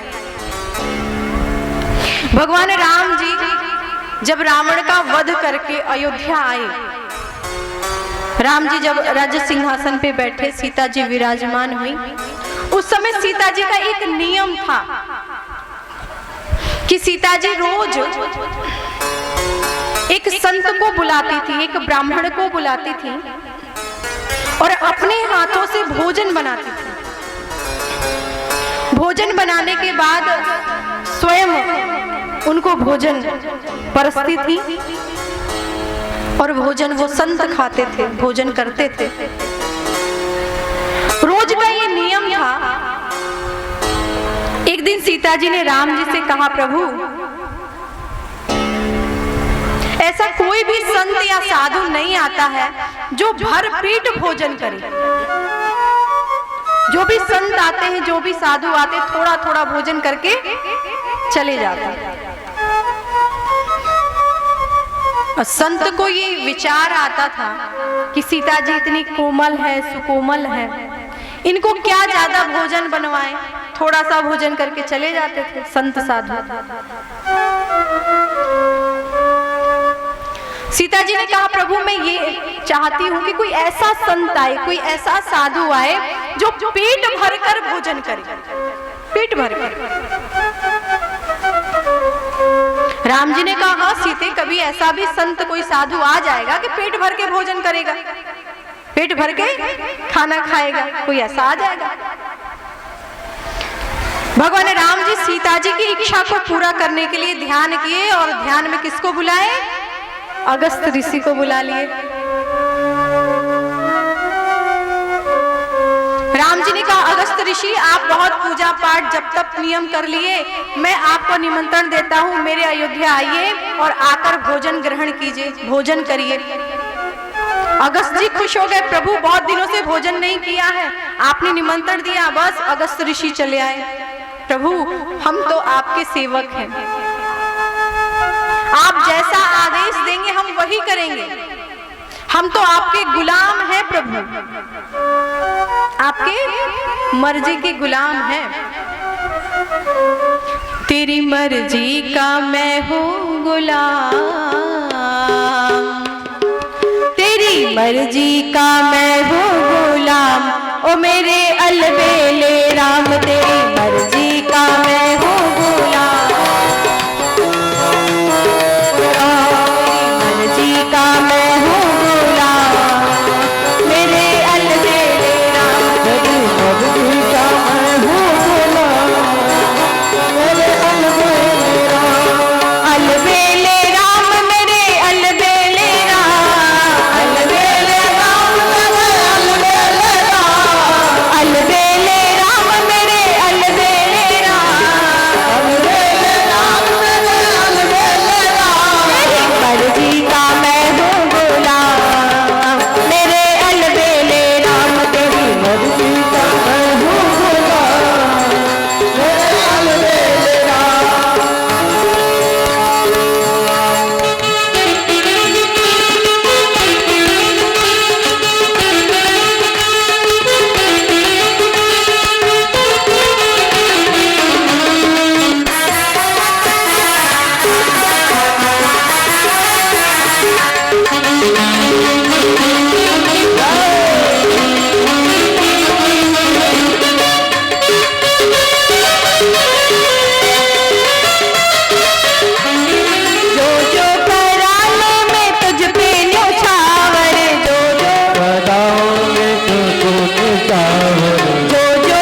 भक्तवत्सल भगवान की जय, श्री किशोरी जी की जय हो। आज भगवान शंकर जी कथा सुनने के लिए जा रहे हैं। किसके पास? अगस्त ऋषि के पास। ऐसे अगस्त ऋषि को भगवान राम जी ने निमंत्रण दिया है, अगस्त ऋषि आप आइए मेरे अयोध्या में और आकर आप भोजन ग्रहण कीजिए। अगस्त जी खुश हैं, प्रसन्न हैं कि मैं अयोध्या जा रहा हूं, भगवान राम जी से प्रसादी लूंगा और आज वहां मैं प्रसादी ग्रहण करूंगा, भोजन ग्रहण करूंगा। श्री किशोरी जी के हाथ से बना हुआ भोजन, भगवान राम जी की प्रसादी। इतने प्रसन्न हैं, इतने खुश हैं। अगस्त जी प्रसन्न चित्त होकर और अयोध्या आए। सीता जी ने देखा है कि कोई संत आए हैं, कोई साधु आए हैं, बस भोजन बनाने में सीता जी लग गई। भोजन बनाया है सीता जी ने। 11 जैसे बजा, दिन के 11 बजे सीता जी ने कहा महाराज पधारिए। अगस्त ऋषि विराजमान हुए। सीता जी सोने की थाली में 40-50 कटोरी, छोटी छोटी कटोरियां, उसमें कई व्यंजन। आपको ज्ञात है कि आपके मिथिला में कितने व्यंजन बनते हैं, कितने व्यंजन, भोग कितने प्रकार के होते हैं? 56 प्रकार। और आपके यहाँ कितने प्रकार हो जाते हैं? 60-70 प्रकार। कुछ ना कुछ प्रकार तो बढ़ ही जाएगा, क्योंकि 56 प्रकार में अदौड़ी तिलौड़ी नहीं है। पर यहाँ की मिथिला की जितनी भी माताएं हैं व्यंजन बनाने में, भोजन बनाने में बहुत आगे। कई प्रकार का व्यंजन बनाना, भोजन बनाना। वही स्थिति, वही आदत, वही स्वभाव किसके अंदर है? सीता जी के अंदर भी है, क्योंकि वो भी तो मिथिला की है, जनकपुर धाम की है। सीता जी एक प्रकार का तो ऐसा नहीं होगा कि दाल चावल रोटी बनाया छुट्टी पाया, ऐसा तो नहीं है। पूरा व्यंजन सीता जी ने बनाया है। सोने की थाली में छोटी छोटी कटोरियां रखा है, 56 प्रकार का व्यंजन बनाया और उस थाली को लेकर सीता जी अगस्त ऋषि के पास पहुंचती है। महाराज प्रसाद ग्रहण कीजिए। अगस्त जी ने देखा एक थाली, छोटी छोटी कटोरी। अगस्त जी ने कहा अरे देवी, इतनी छोटी छोटी कटोरी में आपने भोजन लाया है, इससे पेट भरने वाला नहीं है। सीता जी ने कहा तो प्रभु बाल्टी ले आती, इस कटोरी में क्या होगा हमारा। सीता जी खुश हो गई, आज कोई आया है जो भरपेट भोजन करेगा। अगस्त जी ने कहा हाँ देवी, आज मैं भरपेट भोजन करने के लिए ही आया हूँ, ये कटोरियां बहुत छोटी छोटी हैं, आप बाल्टी ले आइए। सीता जी ने कहा प्रभु प्रसाद ग्रहण कीजिए, आप जैसे भोजन आपका समाप्त होगा हम दूसरा ले आएंगे, आप ये चिंता ना करें कि लाने में समय लगेगा, टाइम लगेगा, हम तुरंत ले आएंगे। अगस्त जी ने कहा ठीक है। अगस्त जी भोजन करना प्रारंभ किए। कितने बजे? 11 बजे। 11 बजा, 12, 1, 2, 3, 4, 5, शाम हो गया और सीता जी रसोई में 5 बार आटा गूंथ चुकी है। एक बार बनाती तो अब सोची अब तो पक्का महापूरण हो जाएगा, पेट भर जाएगा। फिर देखती है अगस्त जी कहते हैं अरे देवी भोजन और ले आओ। सीता जी फिर जल्दी से रसोई घर में जाती है, जल्दी जल्दी भोजन बनाती है, महाराज को और भोजन चाहिए। बनाती है, फिर कहती है इतने में तो पक्का पेट भर ही जाएगा। और जैसे 1 घंटा और होता है, अगस्त जी कहते अरे देवी भोजन लेकर आओ। सीता जी पूरी रात भोजन करवा रही हैं, पूरी रात, पूरा दिन। 11 बजे से पूरा दिन चला भोजन, उसके बाद पूरी रात भोजन चली। सोना नहीं, स्नान ध्यान कुछ नहीं, नहाना भी नहीं, केवल भोजन ही चल रहा है। एक दिन हो गया, पूरा दिन पूरी रात, अब दूसरा दिन भी लग गया, पूरी दिन पूरा रात, तीसरा दिन भी लग गया। सीता जी ने कहा इन्होंने तो श्रद्धा की टांग तोड़ रखी है, ऐसे कोई भोजन करते? एक दिन हुआ, 2 दिन हुआ, 3 दिन हो गया, अब ये क्या होगा? अब सीता जी ने सोचा हमसे तो होने वाला नहीं। सीता जी ने रिद्धि और सिद्धि को बुलाया, आप आइए भोजन बनाइए। गणेश जी आए, गणेश जी पूरी निकाल रहे हैं, रिद्धि सिद्धि लग गई भोजन बनाने में। सीता जी के बस की बात नहीं है, थक गई। जहाँ पे स्वयं रिद्धि सिद्धि भोजन बनाए, गणेश भगवान पूरी छाने। अब आप सोचिए क्या भोजन की कोई कमी होगी? 3 दिन हो गए भोजन करते हुए, चौथा, पांचवा, 8, 9, 10, 11, 12, 13। विचार करिए आप, कितना दिन हो गए? 15 दिन हो गए। 15 दिन मतलब ये नहीं कि दिन में भोजन कर लिए, रात में सो गए, फिर सुबह उठे, नहाए धोए, फिर भोजन किए ना। भोजन कैसे चल रहा है? न सोना है न नहाना है। भाई सोएंगे तो नहाना पड़ेगा, सोएंगे तो टाइम जाएगा, फिर भोजन कैसे होगा? 15 दिन तक और 15 रात तक अगस्त ऋषि ने भोजन ही किया। 15 दिन हो गए। सीता जी एक बार झांक जाती थी, अभी भोजन चल ही रहा है। 15 दिन के बाद 16वें दिन सीता जी आती हैं और सीता जी ने कहा प्रभु यदि आपका आधा पेट भर जाए, आधा पेट, तो बताइएगा, पानी की भी व्यवस्था करनी ना, हा? कि केवल भोजन ही चलेगा, पानी की भी हमें व्यवस्था करनी है। तो जब आपका आधा पेट हो जाए तो बता दीजिएगा। अगस्त जी ने कहा हाँ हाँ देवी आप निश्चिंत रहे, अभी आधा पेट भरा कहाँ है ना।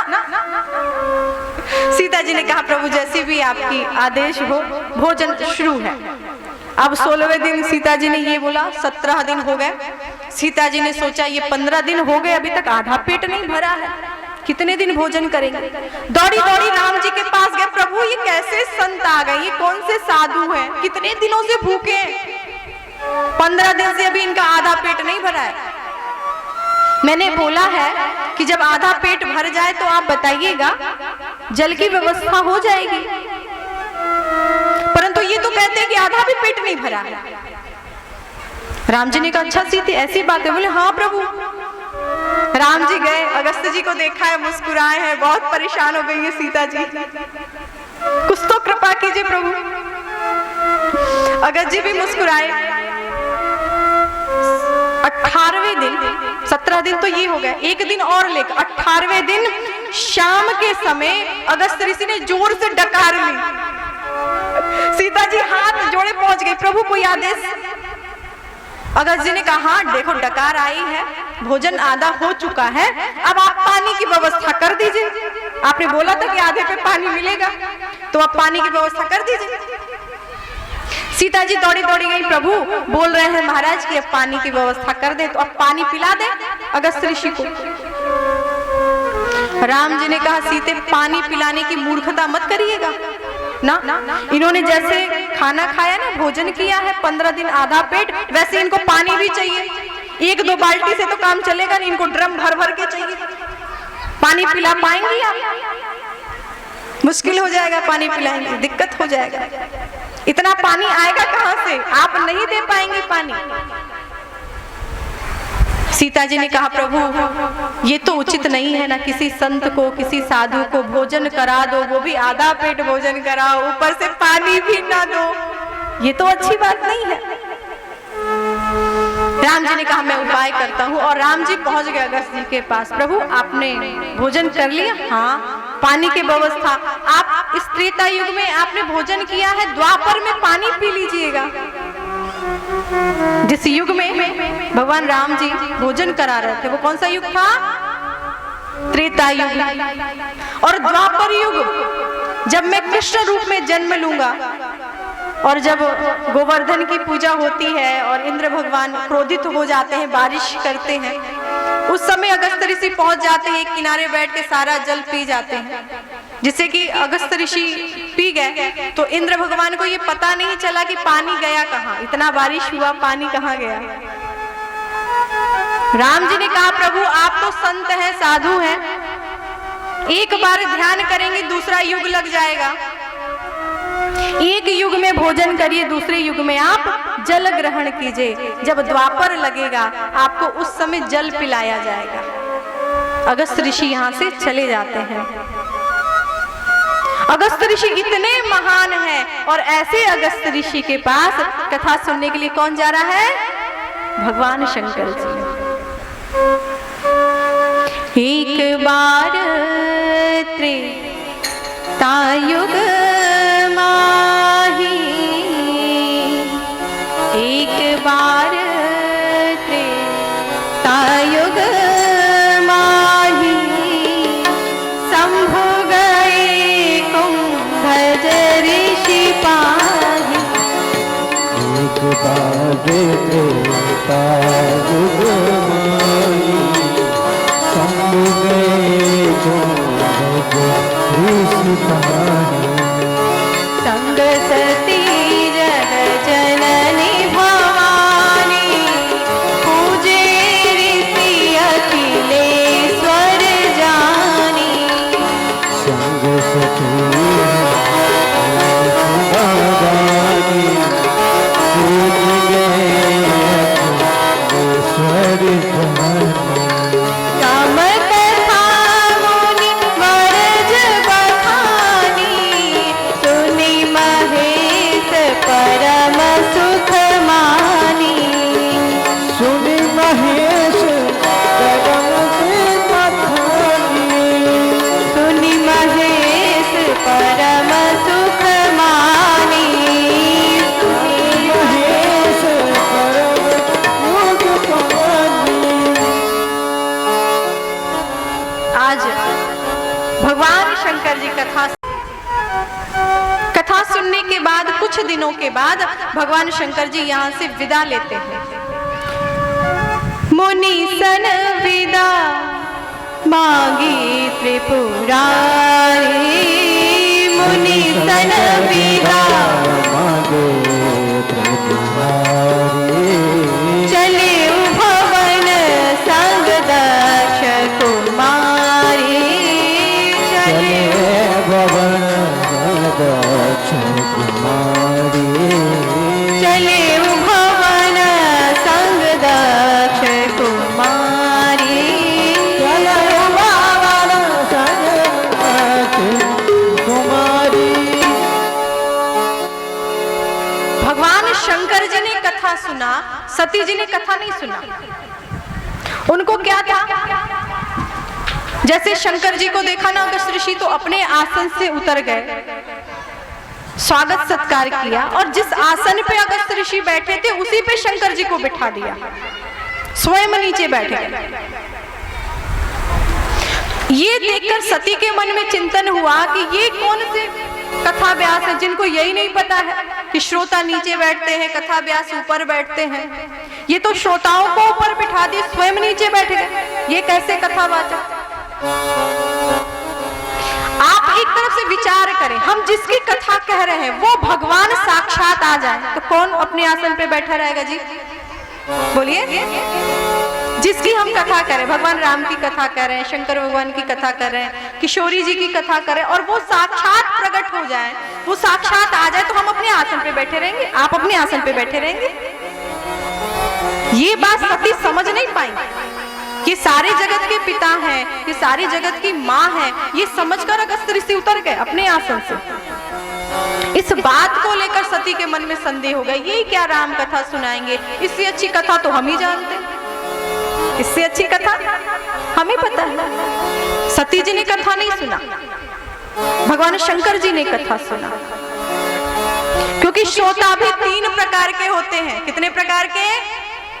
वैसे तो प्रकार बहुत हैं, पर 3 प्रकार ऐसे हैं जो मेन हैं, महत्वपूर्ण हैं। एक होता है श्रोता, एक होता है सोता, एक होता है सरोता। एक सरोता होता है, सरोता समझते ना, कैंची की तरह होता है जो कसेली को काटता है। सरोता कसेली को काटने के लिए रखते हैं ना, पान मसाला बनाओ उसके लिए।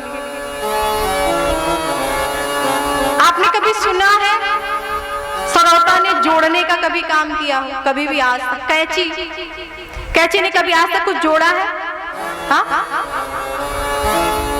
कैंची जानते? कैंची जिससे कपड़ा काटते, कुछ भी काट देते। वो कभी भी आज तक कुछ भी जोड़ा है उसने? वो हर समय काटने के ही काम आती, कुछ भी हो काट दे, कुछ भी हो काट दे। वैसे ही कुछ लोग होते हैं, उनको कोई भी चीज अच्छी नहीं लगती, सब बेकार लगता है। ऐसे ही लोग होते हैं जो पूर्व जन्म में चूहा होते हैं। क्या होते हैं? चूहा। चूहों की काम क्या होती है? हाँ? घर में जो चूहा होते हैं ना, उनका एक ही काम है, जो भी कपड़े आप भूल जाए रखना वो काट देंगे। जो बेकार कपड़ा पड़ा होगा, जो वैसे पोछा ओछा लगाने के काम आए, बेकार हो, आपके उपयोग में ना आए, आप उसको उपयोग ना करें, ना पहनने वाला हो, वो पड़ा रहेगा, उसको चूहा पूछेगा नहीं। पूछेगा? वो जानता है कि बेकार पड़ा है, वो नहीं काटेगा, नहीं पूछेगा उसको। और किसी दिन आपका फेवरेट कोई कपड़ा हो, बहुत पसंद करते हो, साड़ी ब्लाउज, बहुत पसंदीदा सूट हो, और किसी दिन आप अचानक भूल जाएं, थकान की वजह से या किसी वजह से भूल जाएं, और वो बाहर पड़ी रह जाए, उस दिन चूहा को पता चल जाए, वो आके काट के निकल लेगा, उसको नहीं छोड़ेगा वो। तो जो व्यक्ति चूहा होता है ना, वो कोई अच्छा काम कर देता है तो अगले जन्म में उसका जन्म कौन सा होता है? मनुष्य का जन्म हो जाता है। पर उसका मनुष्य का जन्म तो हो जाता है, पर उसको चूहे वाली आदत नहीं जाती है। चूहों वाली आदत अंदर रहती है, इसीलिए वो हर चीज को काट। और जो व्यक्ति ऐसा मिल जाए, समझ लो ये पूर्व जन्म में चूहा ही था।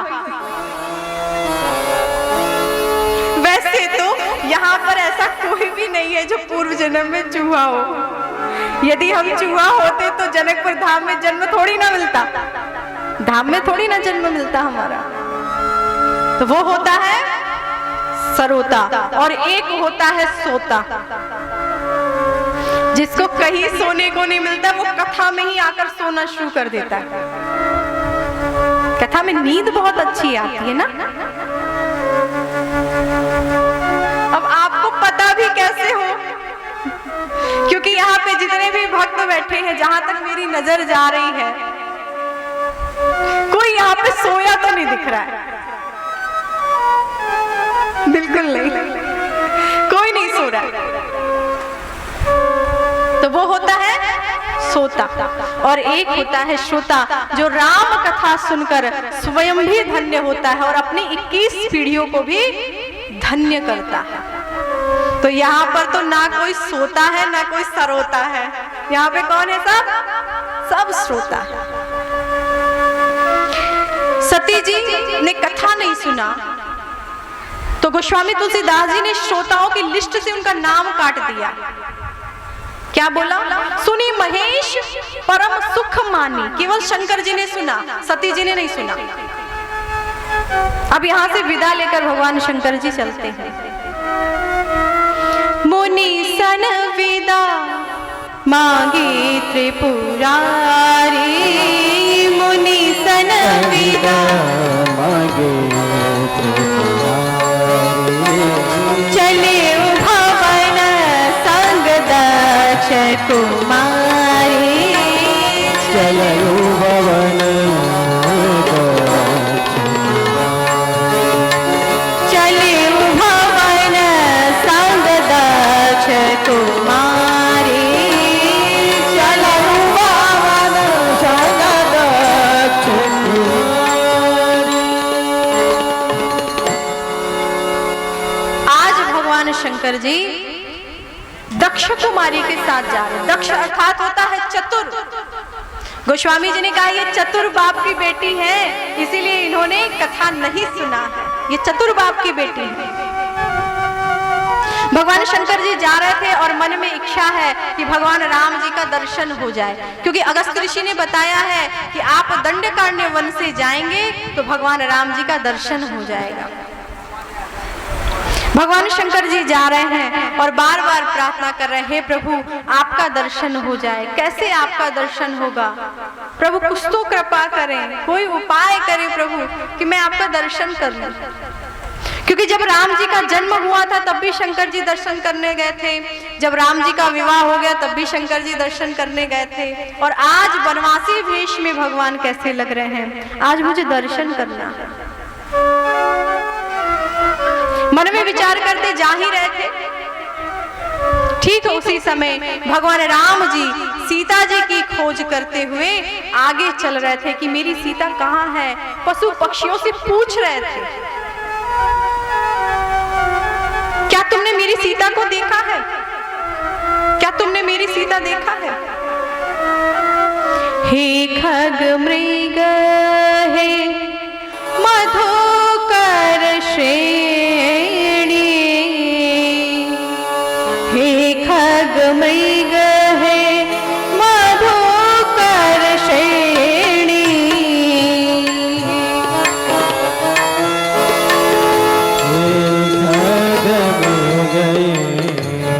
हे खग मृग हे मधुकर श्रेणी,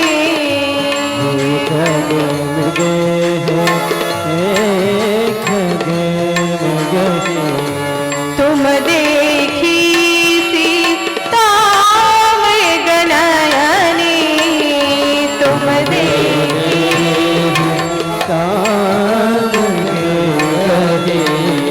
तुम देखी सीता मृग नयनी, तुम देखा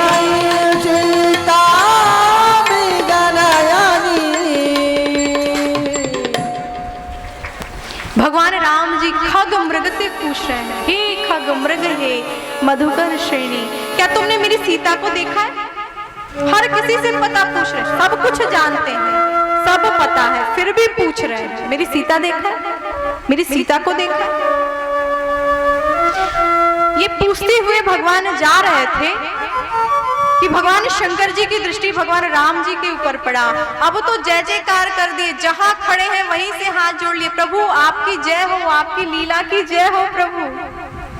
जय सच्चिदानंद जग पावन, जय सच्चिदानंद जग वन, अस कहि चले मनोज न सावन, अस कहि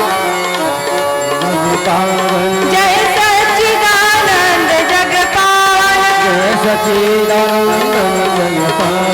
अस कहि चले मनोज न सावन, जय सच्चिदानंद जग पावन, अस कहि चले मनोज न सावन, अस कहि चले मनोज न सावन।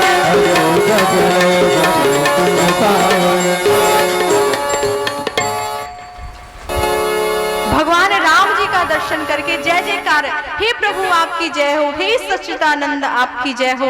भगवान शंकर जी ने प्रणाम किया है। शंकर जी ने कहा मैं पास में जाकर प्रणाम करूंगा तो दुनिया के लोग समझ जाएंगे कि आप परम परमात्मा हैं। क्यों? क्योंकि भगवान शंकर जी जिसको प्रणाम करे वो कोई साधारण होगा। भगवान शंकर जी झुक के किसी को प्रणाम करते तो साधारण तो व्यक्ति होगा नहीं। इसका अर्थ यही है कि भगवान शंकर जी से भी बड़ा कोई है तभी तो प्रणाम कर रहे। अच्छा व्यक्ति प्रणाम कब करता है?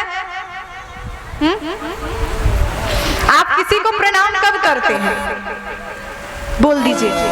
बहुत हुआ, कल से हो रहा है। ये हम मानते हैं कि आप मिथिला की हैं, मिथिलांचल की हैं और जनकपुरी में बड़ा मर्यादा है, नहीं बोलना चाहिए, घूंघट में होना चाहिए, ठीक है चलता है। पर घूंघट के अंदर से तो बोल ही सकती है। यहाँ की माताएं बड़ी ही भक्त हैं और संस्कार इतना है कि पल्ला नीचे नहीं गिरना चाहिए, पल्ला ऊपर ही रहना चाहिए, होना भी चाहिए। आप श्री किशोरी जी की नगरी की हैं, जहां पर श्री किशोरी जी प्राकट्य हुई हैं। प्रकट होके आई हैं, उसका प्रभाव तो कुछ ना कुछ तो होगा ही, आप करें या ना करें उसका प्रभाव होना है। ये आप नहीं करते, वो किशोरी जी कराती हैं, हम क्या कर सकते हैं, वो सब उनकी कृपा से ही होता है। तो हम प्रणाम कब करते हैं? इतनी बड़ाई आपकी कर दिया मैंने, अब तो बोल ही दीजिए प्रणाम कब? जब हमसे कोई बड़ा होता है तो हम प्रणाम करते हैं ना।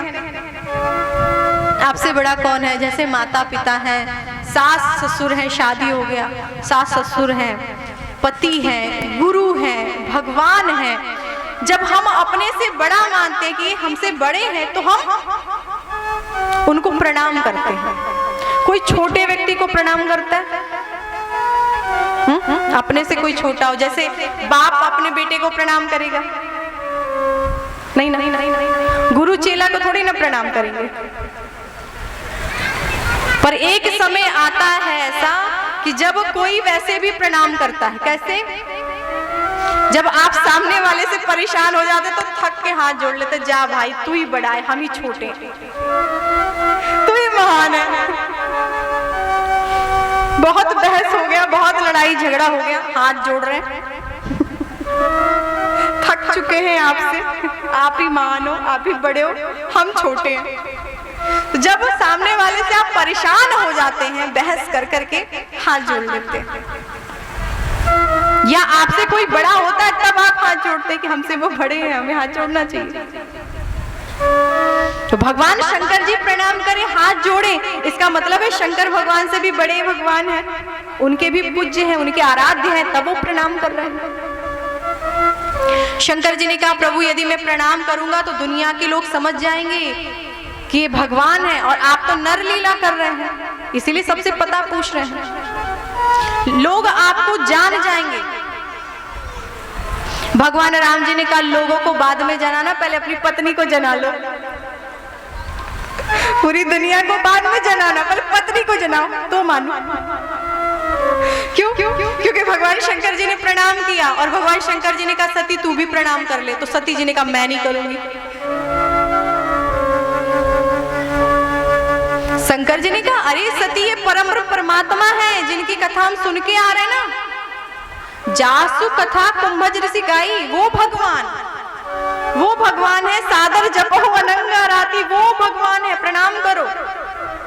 सती जी ने कहा, लग रहा है अगस्त जी के पास भांग ज्यादा खा रखी है, चढ़ गई है इनको।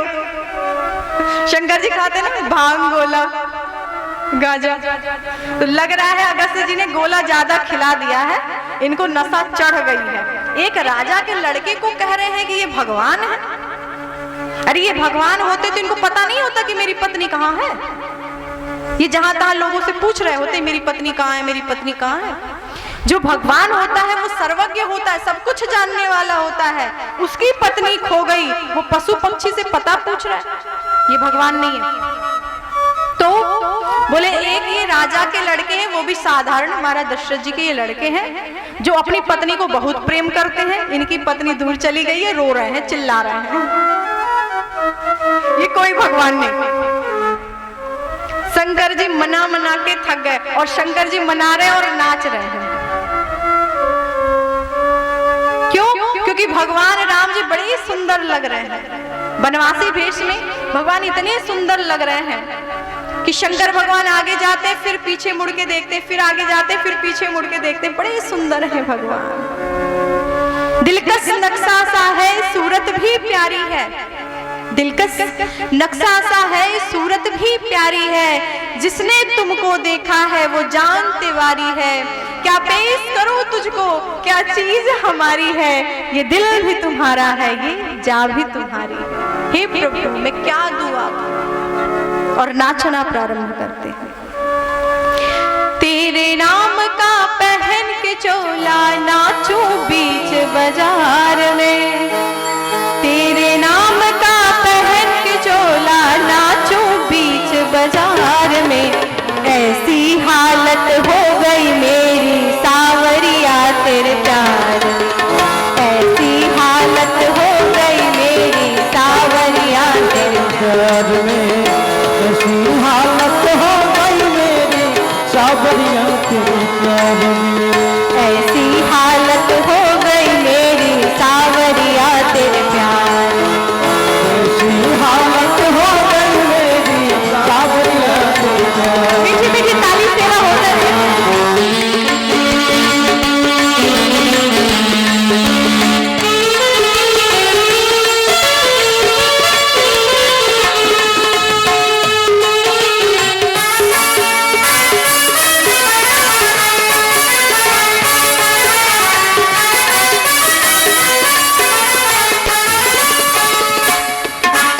रंग बदलती इस दुनिया में कोई किसी का यार नहीं। रंग बदलती इस दुनिया में कोई किसी का यार नहीं। रंग बदलती इस दुनिया में कोई किसी का यार नहीं। रंग बदलती इस दुनिया में कोई किसी का यार नहीं। मतलब की है सारी दुनिया बिन मतलब व्यवहार नहीं। मतलब की है सारी दुनिया मतलब व्यवहार नहीं। मतलब की है सारी दुनिया बिन मतलब व्यवहार नहीं। मतलब की है सारी दुनिया व्यवहार नहीं। हार गया हूँ मैं मनमोहनिया। हार गया हूँ मैं मनमोहन प्यार के व्यापार में। ऐसी हालत हो गई मेरी सावरिया ऐसी हालत हो गई मेरी सावरिया तेरे प्यार में। ऐसी हालत हो गई मेरी सावरिया ऐसी हालत हो गई मेरी सावरिया तेरे प्यार में।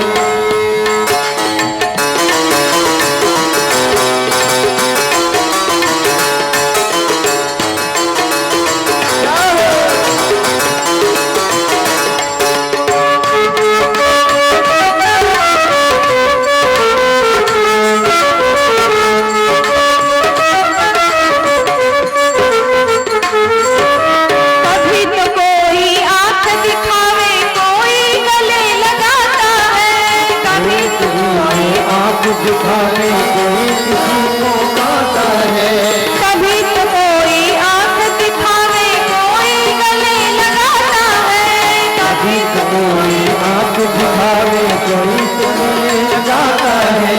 धूप छाव पग पग पर मिलता सुख दुख आता जाता है। धूप छाव गंगा कुछ कुछ आता जाता है। जीत का मुझको हो खुशी नहीं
बोली भक्तवत्सल भगवान की जय, श्री किशोरी जी की जय हो।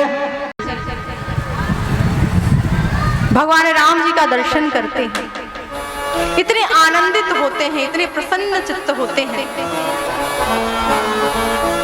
कि उस आनंद में भगवान शंकर जी नाचना प्रारंभ करते हैं। सती जी ने देखा कि नाच रहे हैं। सती जी ने कहा कि मैं भी साथ में हूं, ये विचार करिए, ये देखिए कि मैं भी आपके साथ में हूं और आप ऐसे नाच रहे हैं। शंकर जी ने कहा सती, आज भगवान बड़े ही सुंदर लग रहे हैं, इनका दर्शन आप करेंगी और आप इनको प्रणाम कर लीजिए। यदि आप भावपूर्ण रूप से आप यदि दर्शन करती हैं तो ये आपको ज्ञात होगा कि परमात्मा का दर्शन करना, इनकी छवि को निहारने में कितना आनंद मिलता है, कितनी सुख की अनुभूति होती है। सती जी ने कहा ये कोई भगवान नहीं है, मैं इनको प्रणाम नहीं करूंगी, क्योंकि इस संसार में 3 व्यक्ति ऐसे होते हैं ना जिनको समझाना बहुत मुश्किल होता है। मुश्किल ही नहीं, बहुत मुश्किल है। किसको किसको? एक तो अपने नात रिश्तेदार को। पूरी दुनिया आपको समझेगी, आपकी बात को मानेगी, पर आपके जो नात रिश्तेदार है ना, जो आपके रिश्ते में कुछ ना कुछ लगते हैं, वो आपको मानने वाले नहीं है। वो कहेंगे रहने दे, बाद में मजिस्ट्रेट और गजिस्ट्रेट बनना, अभी हमें पता है तो कितने पानी में है, ज्यादा बन मत। मैं तुझे तब से जानता हूं जब तू एक नेकर पे घूमता था, तब से जानता हूं, आज ज्यादा बन रहा। पूरी दुनिया मानेगी, प्रणाम करेगी, आपके नात रिश्तेदार मानने वाले है ही नहीं। और यदि मान जाओ समझ लो कि पूरी दुनिया मान गई, अब किसी को मनाने की जरूरत नहीं है। और दूसरे कौन? दूसरी आपकी पत्नी। पूरी दुनिया मानेगी, आपकी पत्नी मानने वाली नहीं। यहाँ की तो पता नहीं है, क्योंकि ये तो मिथिला नगरी है और मिथिला नगरी की माताएं ऐसी तो है ही नहीं कि पति की बात ही ना माने। यहाँ तो सब स्त्रियां पति के आज्ञानुसार ही चलती हैं। अब नहीं भी चलती हो तो भी सर तो हिला ही रही है कि हाँ। ऐसा नहीं है कि नहीं करती हैं, सब करती हैं यहाँ पे। पर उस त्रेता युग में, कौन सा युग है? त्रेता युग। कौन समझाने वाला है? भगवान शंकर जी। उस त्रेता युग में भगवान शंकर जी अपनी पत्नी नहीं समझा पा रहे। कौन है? भगवान है और अपनी पत्नी को नहीं समझा पा रहे। तो इस युग में शायद ही कोई ऐसा व्यक्ति हो जो पत्नी को समझाना इसलिए मुश्किल हो जाता है क्योंकि पत्नी जब एक बार आपकी गलती देख लेना तो फिर वो विश्वास नहीं करती।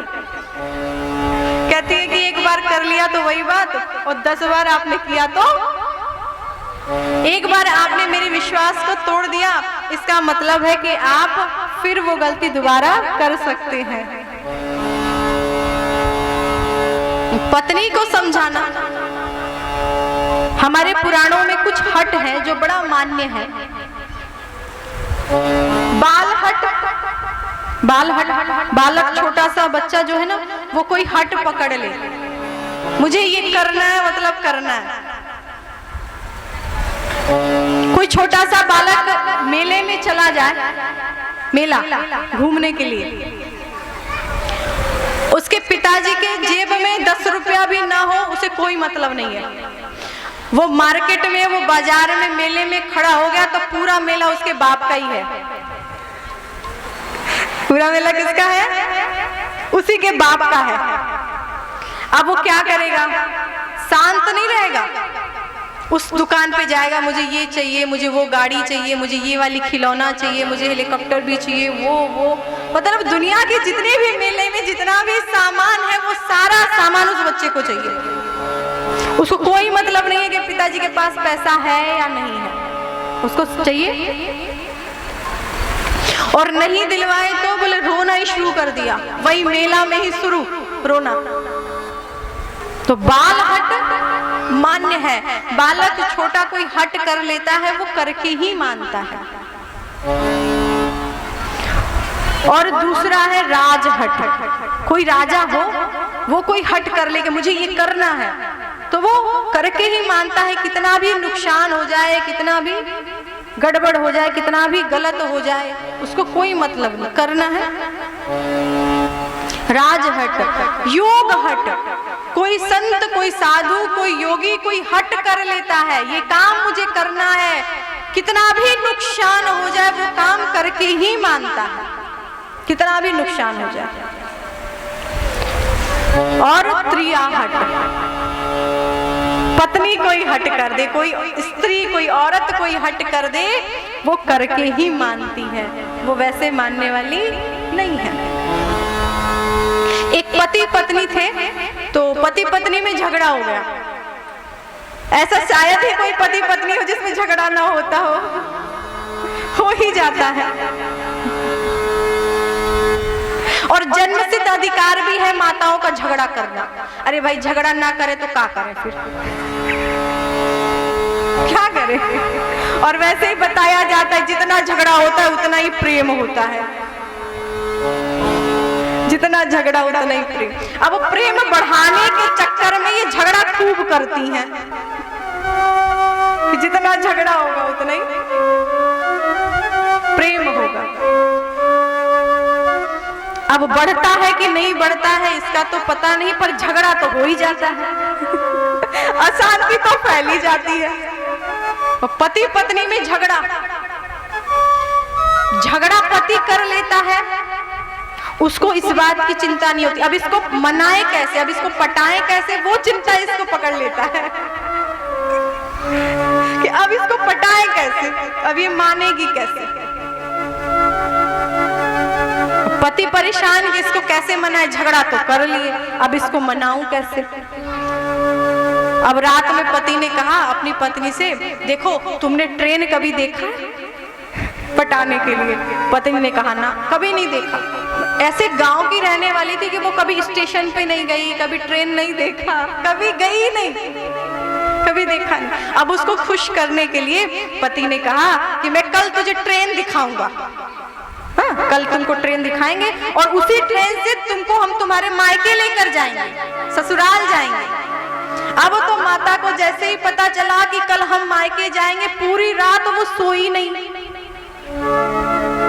माताओं को केवल पता चल जाए कि हमें मायके जाना है, ससुराल और मायके, अपने यहाँ भी मायके बोलते, क्या बोलते, मायका, हाँ मायका, तो उसको मायके जाना है। अब माताओं को ये पता चल जाए कि कल सुबह मायके जाना है, तो पूरी रात नींद आती है आपको? बोलिए, नहीं आती ना। पूरी रात क्या होगा, अटैची बक्सा तैयार होगा, कोई साड़ी छूट ना जाए, कोई सामान छूट ना जाए, वो साड़ी भी लेना है, वो चीज भी लेनी है, वो भी लेनी है। पूरी रात पैकिंग उनकी चलेगी और फिर भी सुबह होते होते कुछ ना कुछ बच ही जाएगा। मायके पहुंच जाएंगे तो कहेंगे ये चीज तो वहीं छूट गया, ये लाना तो मैं भूल ही गई, रखा ही नहीं मैंने, जबकि पूरी रात तैयारी चली है। उसके बाद माता जी रात भर सोई नहीं, सुबह हुआ कल ट्रेन भी देखना है, मायके भी पहुंचना है। अब जैसे तैसे करके उन्होंने तैयारी किया, स्टेशन पे पहुंच गई और स्टेशन पे ट्रेन आ गई। पति पत्नी दोनों ट्रेन में चढ़ गए। पत्नी कभी ट्रेन देखी नहीं थी, पहली बार उसने ट्रेन देखा। जैसे ट्रेन पे वो चढ़ी, पति को अच्छा सा सीट मिल गया, वो बैठ गए। पत्नी उठ के खड़ी हो गई। पति ने कहा बैठ जाओ, सीट अच्छा है, खड़ा क्यों होना? बोले नहीं मैं ट्रेन देखूंगी। पति ने कहा बैठ के ही देख लो, खड़े होकर ही देखोगे? बोले नहीं मैं तो खड़े होकर ही ट्रेन देखूंगी, ढंग से देखना है मुझे, ठीक से देखना है। अब पत्नी ट्रेन देखना शुरू कर दी, पूछना शुरू कर दी ये क्या है? पति ने कहा ये बटन, इससे क्या होता है, इसको दबा दो लाइट जल, जब एक से लाइट जली जाएगी तो फिर दूसरा क्यों है? पति ने कहा दूसरे हैं, उसको दबा दो पंखा चलेगा। पति ने कहा हाँ ठीक है। ये देखिए ये लिखा क्या है, खिड़की के ऊपर लिखा रहता है ना, एक बोगी में एक ऐसा खिड़की होता है जिसमें लिखा होता है आपातकालीन खिड़की। इसका मतलब क्या है? पति ने कहा इसका मतलब यही है कि यदि कोई आपत्ति होता है, कोई दुर्घटना होता है, तो इसको खोल के हम इस ट्रेन से बाहर निकल सकते हैं, बच सकते हैं। पत्नी ने कहा अच्छा ठीक है, ये लंबा लंबा क्या लटका है? पति ने कहा ये जंजीर, इसको क्या होता है, इससे क्या होता है? पति ने कहा इसको पकड़ के खींच दो तो ट्रेन रुक जाती है। पत्नी ने कहा मैं खींचूंगी। पति ने कहा खींचूंगी? अरे इसको पकड़ के खींचेगी तो ट्रेन रुक जाएगा। पत्नी ने कहा हाँ मैं खींच कर देखूंगी ट्रेन कैसे रुकती है।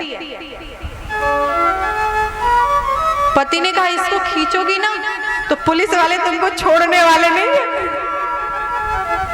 ये पति पत्नी दोनों बात कर रहे थे। इन दोनों की बात, ट्रेन के ऊपर एक होता है ना सामान रख दो सो जाओ, उसके ऊपर भी वैसे सीट बनी होती है सोने के लिए भी, सामान रखने के लिए भी। उसी पे एक बुजुर्ग व्यक्ति सो रहे थे और इन दोनों की बातों को सुन रहे थे। वैसे तो पति पत्नी की बात कभी सुननी नहीं चाहिए। अब इस तरह से कोई बात करेगा तो कोई सुनेगा ही ना, कान थोड़ी ना बंद कर लेगा। अब वो इनकी बातें सुन रहे थे। पति ने कहा मत खींचो। पत्नी ने कहा नहीं मैं पकड़ के खींचूंगी। पत्नी ने कहा कि यदि तुमको यही देखना है कि ट्रेन कैसे रुकती है तो अगले प्लेटफॉर्म पे स्टेशन पे रुकेगी, तुम देख लेना ट्रेन कैसे रुक जाती है। पत्नी ने कहा नहीं नहीं मैं ट्रेन इस जंजीर को पकड़ के खींच कर रोक कर देखूंगी ट्रेन कैसे रुकती है। पति ने कहा 100 की स्पीड में ट्रेन चल रही है, यदि तू पकड़ के इस जंजीर को खींचेगी ना तो पुलिस वाले आ जाएंगे, पकड़ के ले जाएंगे। पत्नी ने कहा मैं जाऊंगी नहीं। ऐसे कैसे ले जाएंगे? अपने मन से ले जाएंगे, मैं जाऊंगी नहीं। पति ने कहा यदि नहीं जाओगी तो जुर्माना लग जाएगा। पत्नी ने कहा कितना लग जाएगा? 250 रुपया आपके पास है और 250 रुपया मेरे पास है, 500 रुपया लग जाए तो लग जाने दीजिए ना, ये तो देख लूंगी कि ट्रेन रुकती कैसे है। पति मना मना के थक गया, पत्नी नहीं मानी। वो पकड़ी जंजीर और जैसे ही उसने खींचा वैसे ट्रेन रुक गई। पुलिस वाले आ गए, किसने खींचा किसने खींचा? पत्नी उठकर खड़ी होगी, बोली इस बुढ़े बाबा ने खींचा। जो बाबा सो रहे थे उसी को फंसा दिया, बोले इसी ने खींचा। उतारे चलिए, क्यों खींचा? ट्रेन क्यों रुकवाया? बाबा ने कहा प्रभु क्या करें, मेरे पास 500 रुपया था सर, 250 रुपया इसने मेरा छीन लिया, 250 इसने मेरा छीन लिया, तो मुझे खींचना ही ना पड़ता। चेक इन हो गई दोनों के पास, पति पत्नी के पास। तो 250 रुपया इनके पास निकला, 250 रुपया उनके पास मिला, उनको मिला, वो पैसा लिए आराम से उतर गया, बस से चले गए। फायदा अच्छा हो गया। तो स्त्रियों का ऐसा नियम है, ऐसा इनका स्वभाव है कि जब तक अपनी मनवाली ना करा ले तब तक शांत। कितना भी नुकसान हो जाए, कुछ भी हो जाए, मुझे अपनी मनवाली करनी है। आज भगवान शंकर जी मना मना के थक गए, सती जी नहीं मान रही है। भगवान शंकर जी मना के थक गए तो शंकर जी ने कहा हे सती, मेरे मनाने के बाद, मेरे बताने के बाद भी यदि तुमको ज्ञात नहीं हो रहा है तो तुम जाकर परीक्षा ले लो। जो तुम्हारे मानयते संदेह, जो तुम्हारे संदेह, जो तुम्हारे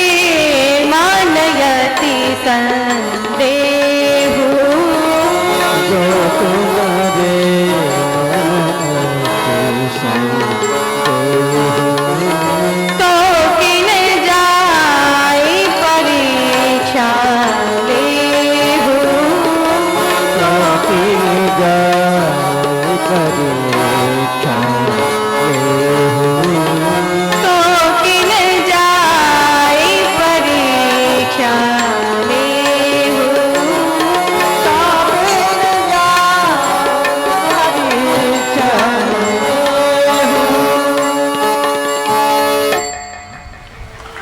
भगवान शंकर जी ने कहा कि हे सती, मेरे कहने के बाद भी आपके मन में संदेह हो रहा है तो आप जाकर परीक्षा ले लीजिए। सती जी ने विचार किया ठीक है मैं परीक्षा ही लेती हूँ। और ये मन में विचार करके सती जी जाती है परीक्षा लेने के लिए। सती जी अब मन में विचार करती हैं कि मैं परीक्षा लूं कैसे, ये कर क्या रहे हैं, ये पशु पक्षी से पता पूछ रहे हैं तो मैं पशु पक्षी बन जाऊं। बोली नहीं, ये तो राजा के लड़के हैं तो मैं भी किसी राजा की लड़की हूं, मैं क्यों बनूं। पुनः उनके मन में विचार आता है कि ये जिसकी खोज करते हैं, जिसकी खोज ये कर रहे हैं, मैं क्यों ना वही बन जाऊं। पुनि पुनि हृदय विचार करि धरि सीता कर रूप, आगे चलै पंथ जहि आवत नर भूप। बार बार मन में विचार करती क्या करूं, पुनि पुनि हृदय विचार। अब उन्होंने निर्णय किया है कि मैं सीता का ही वेश धारण करूंगी और सीता का वेश धारण करके सती जी राम जी के आगे चल रही है। राम जी के आगे आगे चली तो राम जी को देखना चाहिए, पर राम जी की नजर नहीं गई, नजर किसी गई, लक्ष्मण जी की। लक्ष्मण देखा उमाकृत देखा,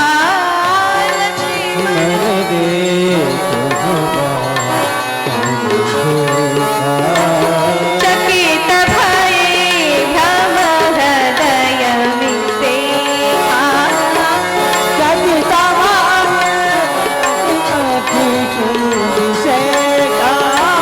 चकित भये भ्रम हृदय विसेखा,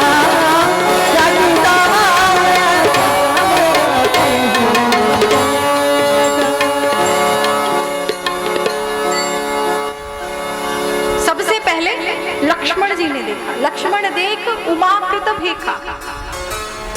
लक्ष्मण जी ने जैसे देखा आश्चर्यचकित हो गए, ये सती जी सीता जी के वेश में आ रही है। प्रभु मेरे नाटक कर रहे हैं, सब कुछ जानते हुए भी प्रभु नाटक कर रहे हैं। ठीक इसी प्रकार से ये दूसरी नाटक करने वाली सती जी आ गई। अब ये दोनों आपस में समझे हम नहीं कुछ बोलेंगे। प्रभु सब कुछ जानते, मेरी पत्नी कहाँ है। उसके बाद भी ये एक नर लीला कर रहे हैं, नाटक कर रहे हैं। उसी नाटक के बीच में सती जी भी आ गई सीता जी का वेश धारण करके। लक्ष्मण जी ने एक छोटा सा व्यंग भी कर दिया, मजाक भी कर दिया। लक्ष्मण जी ने कहा भैया इधर उधर क्या देख रहे हैं, क्या इधर उधर पूछ रहे हैं, भाभी तो आगे जा ही रही है। वो देखिए भाभी। राम जी ने कहा नहीं लक्ष्मण, ये अपनी भाभी नहीं, ये तो नकली भाभी है, ये अपनी वाली नहीं है।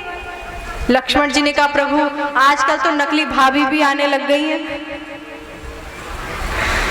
प्रभु प्रसन्न हो गए और भगवान प्रसन्न चित्त होकर सती जी को देखकर भगवान को सहन नहीं हुआ और भगवान ने हाथ जोड़कर सती जी को प्रणाम किया है। हे सती जी, जोरे पान प्रभु कीन प्रणाम, जोरे पानी प्रभु कीन प्रणाम, बेटा समेत लिहनी जनाम,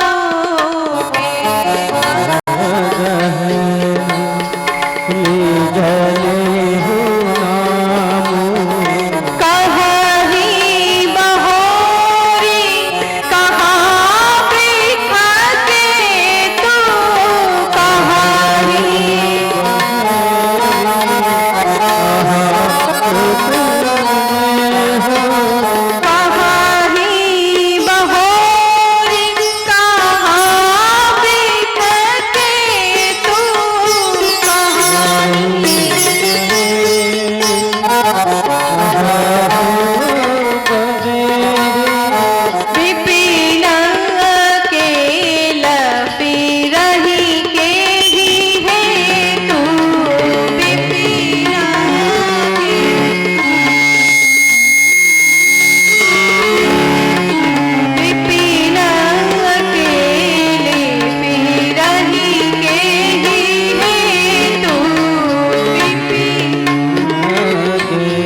भगवान राम जी ने देखा, हाथ जोड़कर कहते हैं, हे वृक्केतु, हे धर्मध्वज को धारण करने वाली की पत्नी, आप इस वन में अकेले घूम रही हैं, भगवान शंकर जी को कहां छोड़ दिया?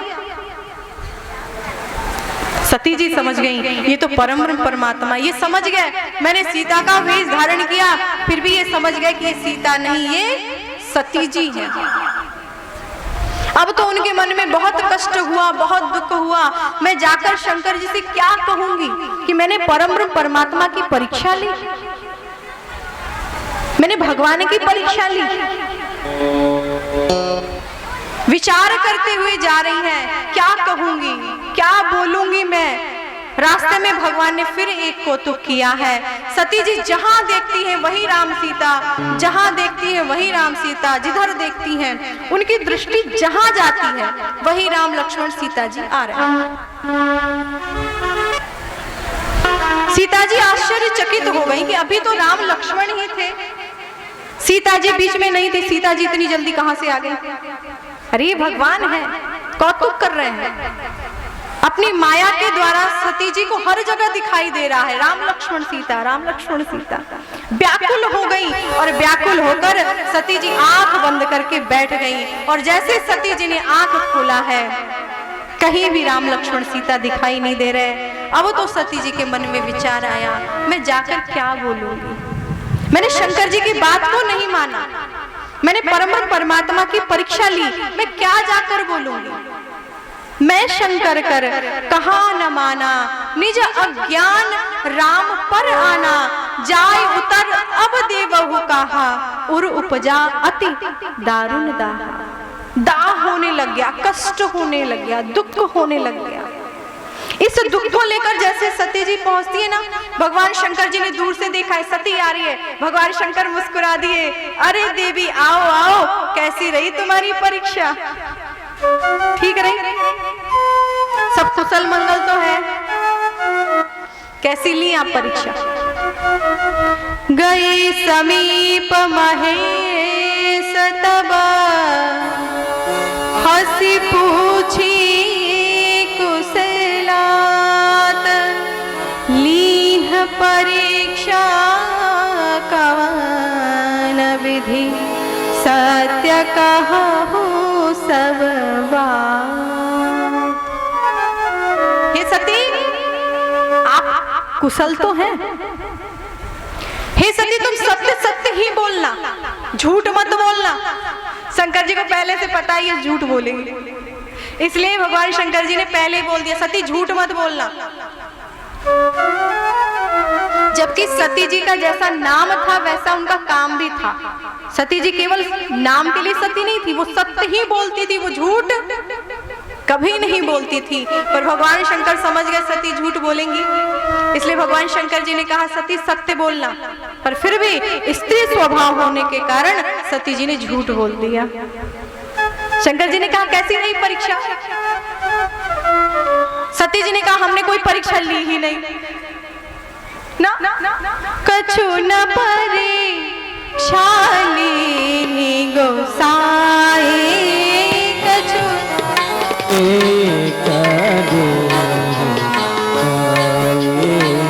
की प्रणाम तुम्हारी नाई,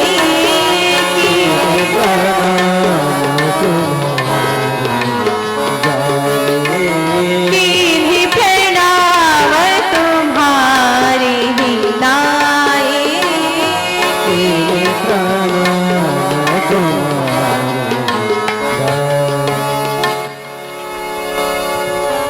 शंकर जी ने कहा सती सत्य बोलना, तो सती ने झूठ बोला। सती जी ने कहा मैंने कोई परीक्षा ली ही नहीं, कछु न परीक्षा ली ने गोसाई, कुछ नहीं परीक्षा लिया। तो शंकर जी ने कहा फिर गई क्यों थी? भाई जब परीक्षा नहीं लेना था तो आप क्यों गई थी? सती जी ने कहा प्रभु थोड़ा सा अंतर है, आपने दूर से प्रणाम किया, हम थोड़े से नजदीक जाके प्रणाम कर लिए। कीन्ह प्रणाम तुम्हारे ही नाई, आपने जैसे प्रणाम किया ना बस मैं वैसे ही प्रणाम करके चली आई, मैंने कोई परीक्षा नहीं लिया। भगवान शंकर जी को ये संदेह हो गया, ना हो नहीं सकता है। सती जी के वचन से, बातों से झूठ झलक रहा है, ये झूठ बोल रही है। ऐसा हो ही नहीं सकता है कि सती जाए और बिना परीक्षा लिए वापस चली आए। अरे जब इसको प्रणाम ही करना था तो मेरे साथ कर लेती, अकेले में जाकर प्रणाम क्यों किया? यदि आपको प्रणाम ही करना था तो आप मेरे साथ में कर लेती, आप अकेले जाकर क्यों किया? जरूर कुछ तो गड़बड़ है। देखो, जब सामने वाला झूठ बोलता है ना, सामने वाला झूठ बोलता हो, सामने वाला झूठ बोले तो उसके सामने वाले को ये पता चली जाता है कि झूठ बोल रहा है। लाख छुपाओ। यदि चतुर है, समझदार है, समझने वाला है तो उसका झूठ पकड़ा जाता है। और वैसे भी झूठ बोलना ही क्यों जब झूठ पकड़ा जाए? बोलिए, झूठ का मतलब है कि आप पकड़े ना जाओ, तब तो वो झूठ है। यदि वो पकड़ा गया तो झूठ है? बोलिए, वो तो सत्य हो गया ना। आपको पता है कि सामने वाले को सब पता होने वाला है, तो झूठ क्यों बोलना? पर झूठ बोलने वाला ये समझ नहीं पाता है कि सामने वाले के पास भी दिमाग है। ये वो देखो, खुद को चतुर समझना अच्छी बात है। आप खुद चतुर हैं, चालाक हैं, ये अच्छी बात है। खुद को चतुर समझो, ये अच्छी बात है, पर सामने वाले को कभी मूर्ख नहीं समझना चाहिए भाई। सामने वाले को क्यों मूर्ख समझ रहे हो? वो भी तो अन्न खाता है, उसके पास भी भगवान ने दिमाग दे रखा है। हाँ? जब आप झूठ बोल सकते हो तो वो झूठ पकड़ नहीं सकता, पर झूठ बोलने वाला व्यक्ति झूठ बोल देता है। पर झूठ भी सुनने का क्या आनंद आता है। जब कोई झूठ बोल रहा हो, उसको सुनने का आनंद पता है कब आता है? जब सत्य का आपका पता हो। यदि सत्य आपको पूरी तरह पता हो और सामने वाला झूठ बोल रहा हो, तो उसको सुनने का जो आनंद है ना, वो कभी आप लेकर देखना, कितना आनंद आता है, बहुत आनंद। सत्य पता है, इन्होंने परीक्षा लिया है, उसके बाद भी झूठ बोल रही है। भगवान शंकर मुस्कुरा रहे हैं और सती इसके आगे बोले बस वैसे ही प्रणाम करके मैं आई, वैसे और कुछ नहीं, कोई परीक्षा। अच्छा ठीक है। अब भगवान शंकर जी को संदेह हो गया, ना ऐसा हो ही नहीं सकता है कि सती ने प्रणाम करके आई ना।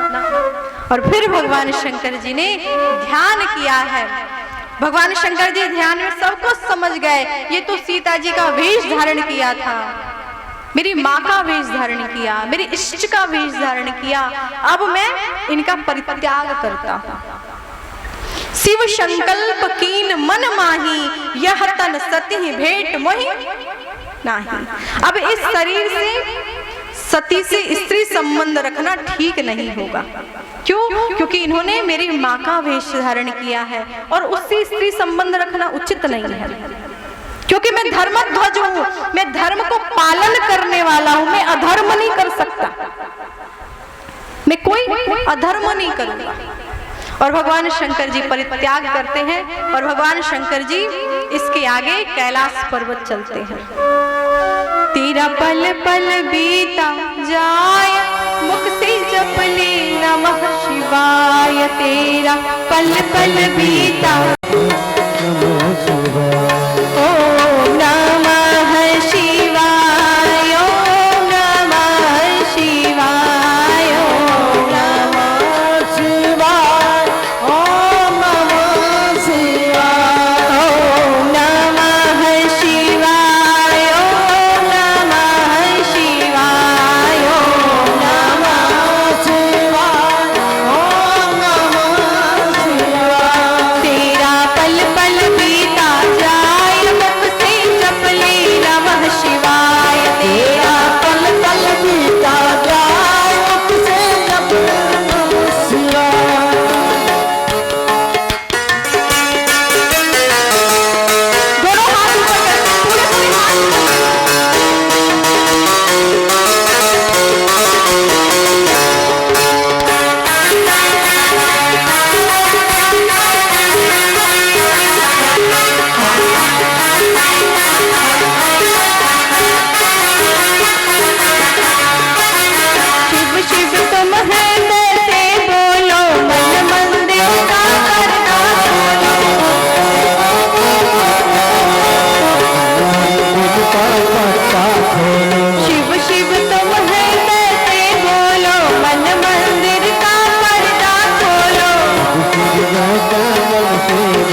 पट्टा थे तेरा अवसर खाली न जाए मत ते जप ले नमः शिवाय तेरा शिवाय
भगवान की जय। श्री पार्वती मैया की जय।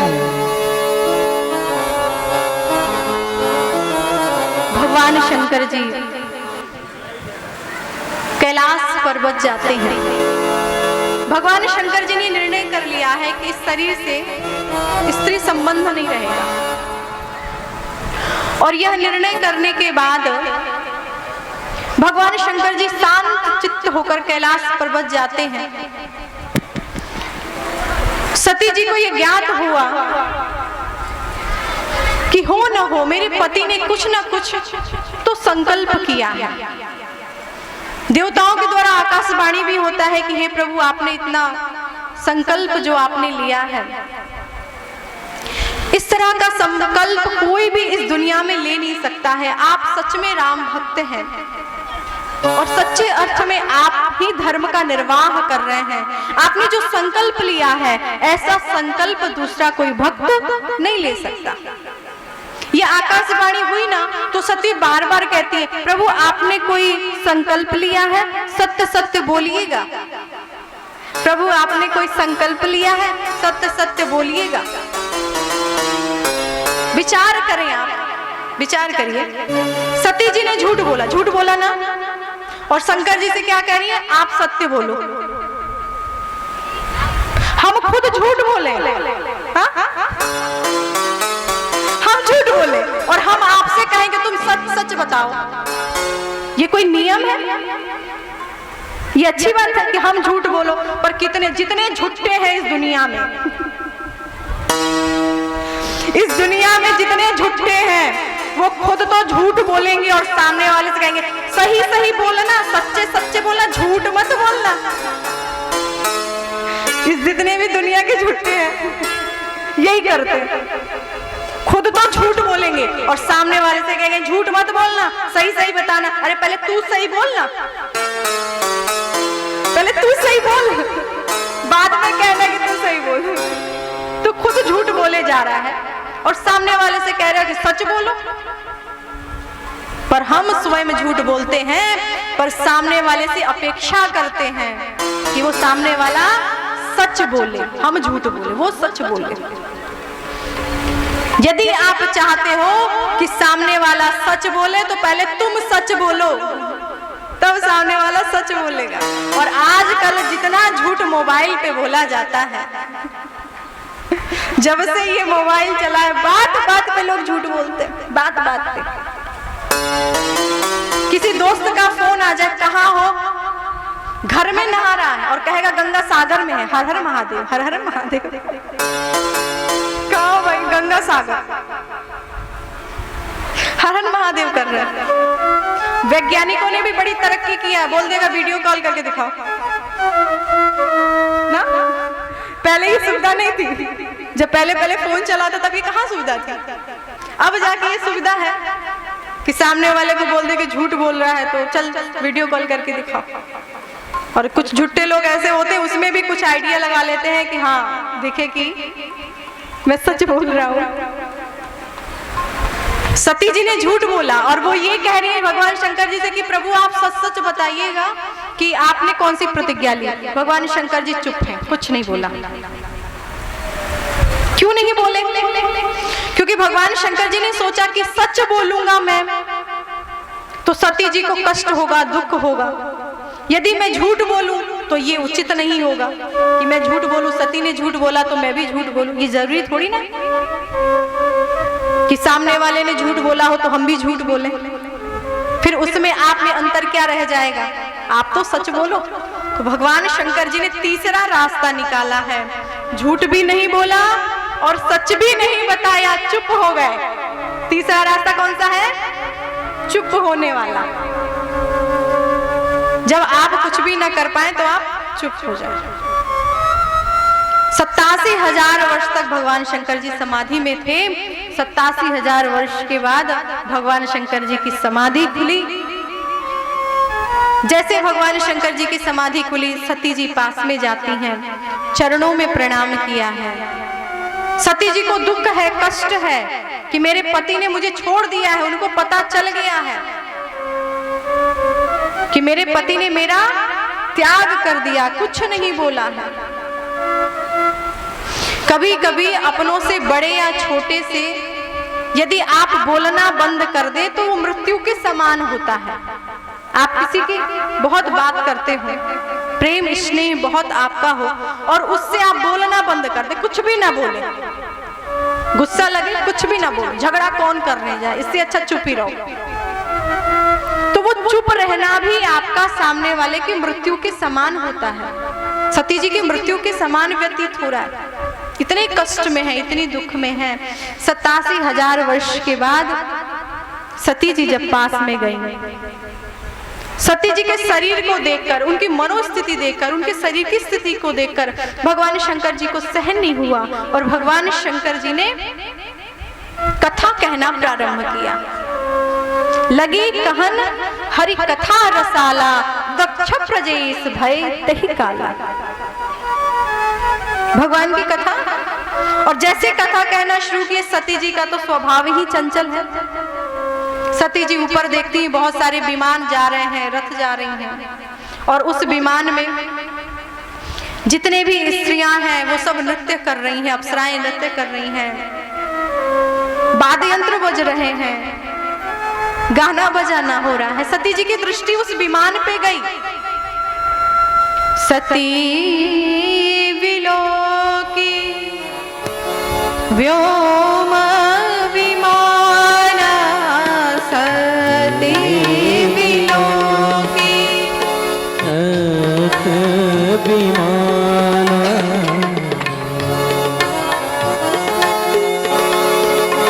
व्योम विमान, सती विलोकी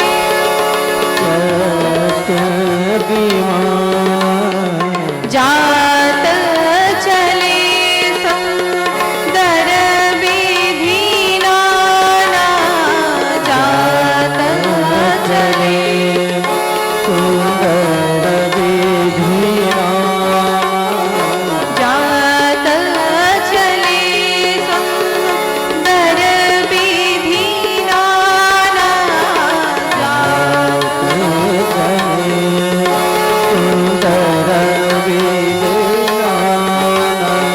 सुर सुंदरी का रही कल गाना, सुर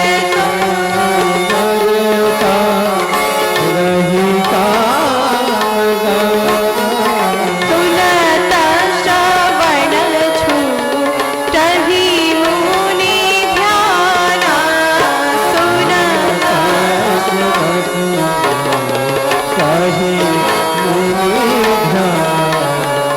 सुनत श्रवण छूटहि मुनि ध्याना, सुनत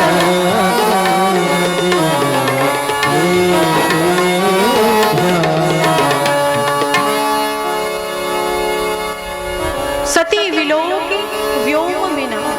सती जी ने विमान को देखा और उस विमान को देखकर सती शंकर भगवान से पूछती, हे प्रभु, ये सारे देवता मुनि कहाँ जा रहे हैं, ये विमान सब कहाँ जा रहा है। शंकर जी ने कहा, सती, ये सारे विमान, सारे देवता आपके पिता दक्ष के घर पे जा रहे हैं। आपके पिता दक्ष जो है ना, वो एक बहुत बड़ा यज्ञ का आयोजन कर रहे हैं, उस यज्ञ में सब जा रहे हैं। सती जी ने कहा, प्रभु हम भी चलेंगे, आप भी चलिए। शंकर जी ने कहा, नहीं सती, हम नहीं जाएंगे। शंकर जी ने कहा, क्यों? सती जी ने कहा, प्रभु मुझे तो जाना है, आप जाएं या ना जाएं, ये यज्ञ हो कहाँ रहा है, मेरे पिता यज्ञ करें और हम ना जाएं। शंकर जी ने कहा, सती, ये हरिद्वार में कलखल नामक क्षेत्र में यह यज्ञ हो रहा है, तुम्हारे पिताजी ने सभी को बुलाया, हमको नहीं बुलाया है, इसलिए हम नहीं जाएंगे। निमंत्रण तो आना चाहिए ना, निमंत्रण भेजना चाहिए, बिना बुलाए थोड़ी ना किसी के घर जाना चाहिए। सती जी ने कहा, ऐसा हो ही नहीं सकता है कि मेरे पिताजी आपको ना बुलाएं। मेरे पिताजी ने निमंत्रण कार्ड भेजे होंगे, पर मैं आपको कितना बार कहती हूँ कि जितने भूत प्रेत हैं उनको हटा लीजिए। रास्ते में इतने भूत प्रेत आपने बिठा रखे हैं कि कोई भी डाकिया चिट्ठी लेकर आएगा इनके मुंह पे ही फेंक कर जाएगा। इतने भूत है रास्ते में। मेरे पिताजी ने जरूर कार्ड भेजे होंगे, जरूर निमंत्रण भेजे होंगे, आप चलिए मेरे साथ। बेटी का एक नियम होता है कि बेटी कभी भी अपने मायके की ही पक्ष लेती है, कुछ भी हो जाए। मेरे पिताजी ऐसे हैं, मेरी माँ ऐसी है। ऐसा हो ही नहीं सकता है कि आपको निमंत्रण ना भेजे, आपको कार्ड ना भेजे, आप चलिए। भगवान शंकर जी ने कहा नहीं सती, हम नहीं जाएंगे। सती जी ने कहा आप जाने में कतरा क्यों रहे हैं, क्यों जाना नहीं चाह रहे? तो भगवान शंकर जी ने बताना प्रारंभ किया कि हे सती, ब्रह्म सभा हम सन दुख माना,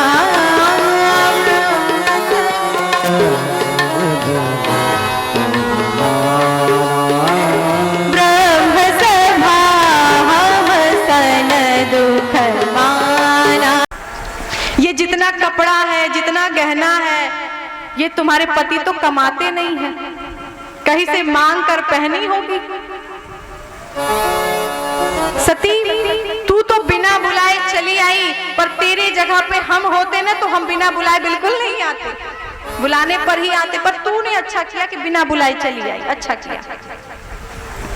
सती जी को उतना कष्ट नहीं हुआ। सती जी यज्ञ भवन में जाते हैं, यज्ञशाला में जाती हैं, चारों तरफ देखती हैं, कहीं भी शंकर जी का भाग नहीं है। अब तो सती को क्रोध आया है, पति का अपमान सती सहन नहीं कर पाई। उत्तर की तरफ मुंह करके सती बैठती हैं, भगवान से प्रार्थना करती हैं, हे प्रभु जब भी मेरा जन्म हो और मुझे पति रूप में जब भी कोई मिले तो वो भगवान शंकर ही मिले, दूसरा कोई ना मिले। ये प्रार्थना करते हुए सती अपने शरीर का देहांत करती है। सती मरत हर सन वरु मांगा, सती मरत हर सन वरु, जन्म जन्म शिव पद अनुरागा, तेहि कारण हिमगिरि गृह जाई, तेहि कारण हिमगिरि गृह जाई, जननी पार्वती तनु पाई, तेहि कारण हिमगिरि गृह जाई, जननी पार्वती तनु पाई, जननी पार्वती तनु पाई।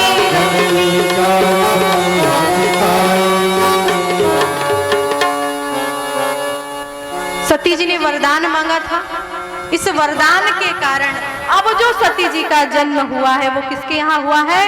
हिमांचल राजा के हुआ है।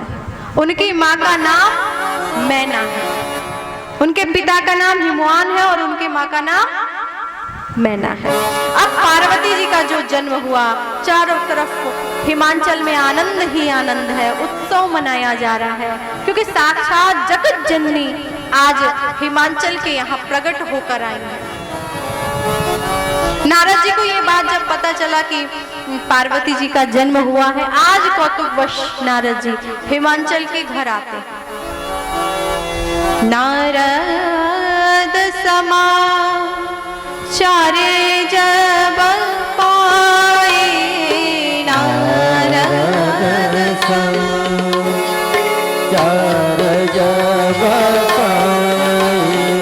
कौतुक ही गिर गे हसी धाए, कौतुक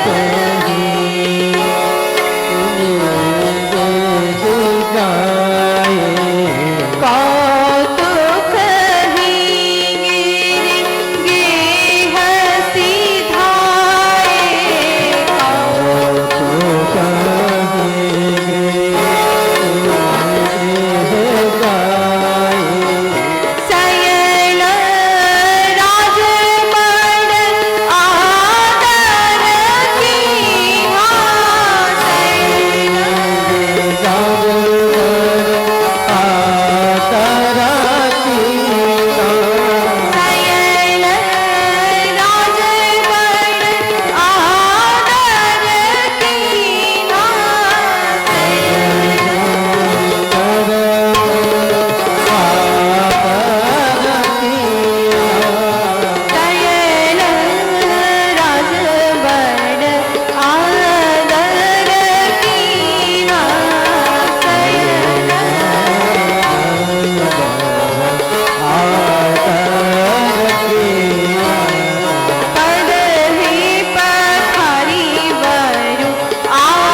हिमाचल ने स्वागत किया है। अपनी पुत्री पार्वती को लेकर आते हैं, महाराज के चरणों में प्रणाम करवाया। महाराज मेरी पुत्री का हस्तरेखा देखकर बताइए कि मेरी पुत्री को पति कैसा मिलेगा। हर बाप को चिंता होती है मेरी पुत्री का पति कैसा होगा। हे प्रभु आप त्रिकालज्ञदर्शी हैं, आप सब कुछ जानने वाले हैं, भूत भविष्य वर्तमान के गाता है। आप ये देखकर बताइए। त्रिकालज्ञ सर्वज्ञ तुम्हारा, गति सर्वत्र तुम्हारा, कहूँ सुता के दोष गुणा, मुनिवर हृदय विचार। हे महाराज आप भूत भविष्य वर्तमान के ज्ञाता हैं, मेरी पुत्री का हस्त देखकर, हाथ देखकर ये बताएं, रेखा देखकर बताएं पति कैसा होगा। नारद जी बहुत बड़े ज्योतिष हैं, बहुत बड़े ज्योतिष। हर व्यक्ति को ये जिज्ञासा होता है कि मैं हाथ दिखाऊं मेरे भविष्य में क्या होने वाला है, होता है ना। और आप किसी ज्योतिष के पास पहुंच जाओ हाथ दिखाने के लिए, और वो हाथ देखकर बोले कि तुम्हारा कल एक्सीडेंट होगा, तो आप कहोगे बहुत हो गया, बहुत देख लिए बाबा, छोड़ो। आपको लग रहा है देखना नहीं आता है, बहुत हो गया, रहने दीजिए आप। ज्योतिष के अंदर एक कला होती है कि वो क्या करते हैं, पहले अच्छी अच्छी बात बताएंगे, जो गड़बड़ होगा, जो बुरा होगा, खराब होगा, उसको बाद में बताते हैं। ज्योतिष के अंदर ये कला होती है। तो नारद जी सबसे बड़े ज्योतिष हैं, वो हाथ देखना जानते हैं ना। तो नारद जी पहले अच्छी अच्छी बात बता रहे हैं। सदा अचल यही कर एहवाता, यही तेजस पे हई पितु माता, हो हई पूज्य सकल जग माही, यही सेवक कछु दुर्लभ नाही। ये सारे जगत में पूज्य होंगी, इनका सुहाग कभी मरने वाला नहीं होगा, वो अमर होगा, इनके पति कभी मरेंगे नहीं। इनके नाम लेकर स्त्रियां पातिव्रत धर्म का पालन करेंगी, इनके नाम से ही माता पिता का नाम होगा। सब कुछ अच्छा अच्छा बता दिया। उसके बाद नारद जी कह रहे हैं एक रेखा जो है ना वो थोड़ी सी टेढ़ी जा रही है, ज्यादा नहीं है, थोड़ी सी टेढ़ी है। अब व्यक्ति का ये स्वभाव होता है, सही पे कम गलत पे ज्यादा। ये टेढ़ी वाली रेखा का मतलब क्या हुआ, टेढ़ा रेखा क्या करेगा।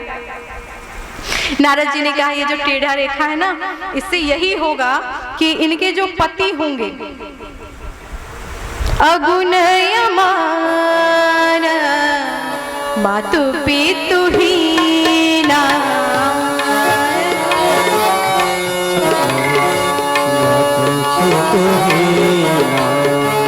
उदासीन सब संशय छीना,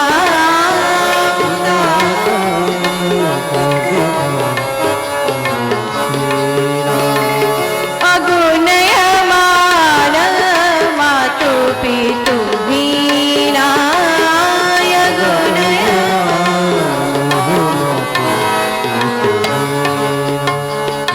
जोगी जटिल कामी मना, नागनय मंगल भीख, अस स्वामी यही करा मिली है, परिहस्त यसारेख।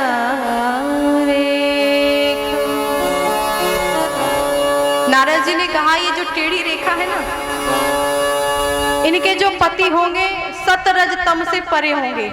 उनका कोई स्वागत कर दे तो वो खुश नहीं होंगे, उनका कोई अपमान कर दे तो उनको दुख नहीं होगा, उनके माता पिता का कोई ठिकाना नहीं होगा, घर वार का कोई ठिकाना नहीं होगा। इस तरह से इनको पति मिलेंगे। अब तो जैसे ही माता पिता ने सुना है दुखी हो गए, दुख में हो गए, क्या मेरी इतनी सुंदर कन्या को ऐसा पति मिलेगा। हे प्रभु आप कोई पूजा पाठ बता दीजिए जिस पूजा पाठ को करने के बाद मेरी पुत्री को पति ठीक से मिल जाए। नारद जी ने कहा कोई उपाय नहीं है।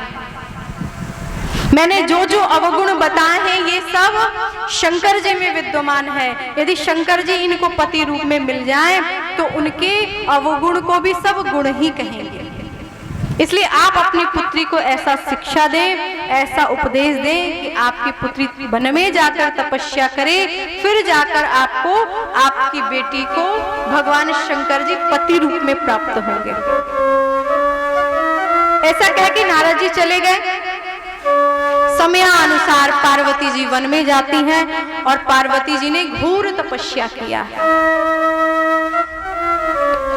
कछु दिन भोजन वारी बतासा, कछु दिन भोजन वारी बतासा, किए कठिन कछु दिन उपवासा।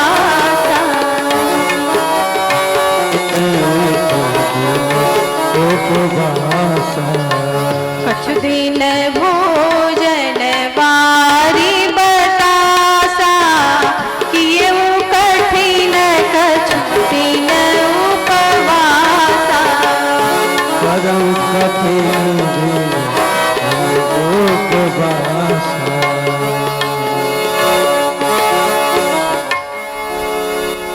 पार्वती जी ने कुछ दिन भोजन किया, उसके बाद वो भी बंद किया। अब तो फलहार लेकर रह जाती हैं, अब फल भी लेना बंद कर दिया है। पार्वती जी ने घोर तपस्या किया है और बार बार प्रार्थना करती, हे प्रभु आपको मेरे समक्ष आना ही होगा, पति रूप में आप मुझे प्राप्त अवश्य होंगे। मैं इतनी तपस्या करूंगी प्रभु, इतनी तपस्या करूंगी कि आप हमारे ऊपर प्रसन्न न हो, ऐसा हो ही नहीं सकता। डमरू वाले बाबा तुमको आना होगा, डमरू वाले बाबा तुमको आना होगा, डम डम डमरू बजाना होगा। बालू बाबा तुमको आना होगा, डम डम डमरू बजाना होगा। डमरू वाले बाबा तुमको आना होगा, डम डम डमरू बजाना होगा। डमरू वाले बाबा तुमको आना होगा, डम डम डमरू बजाना होगा।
हाथ में त्रिशूल है, सब पापी माला है।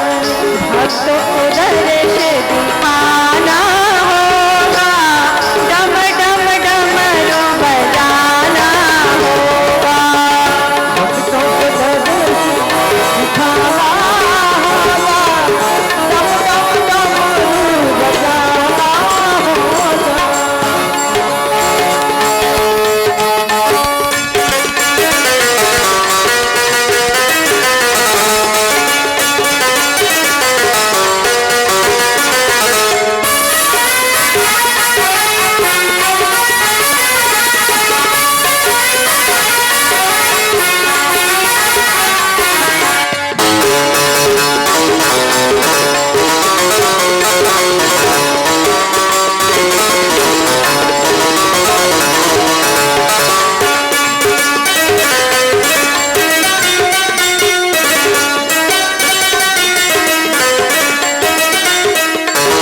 नाथों के नाथ भोलेनाथ तुम हमारे हो, सुख हो या दुख बाबा साथ तुम हमारे हो।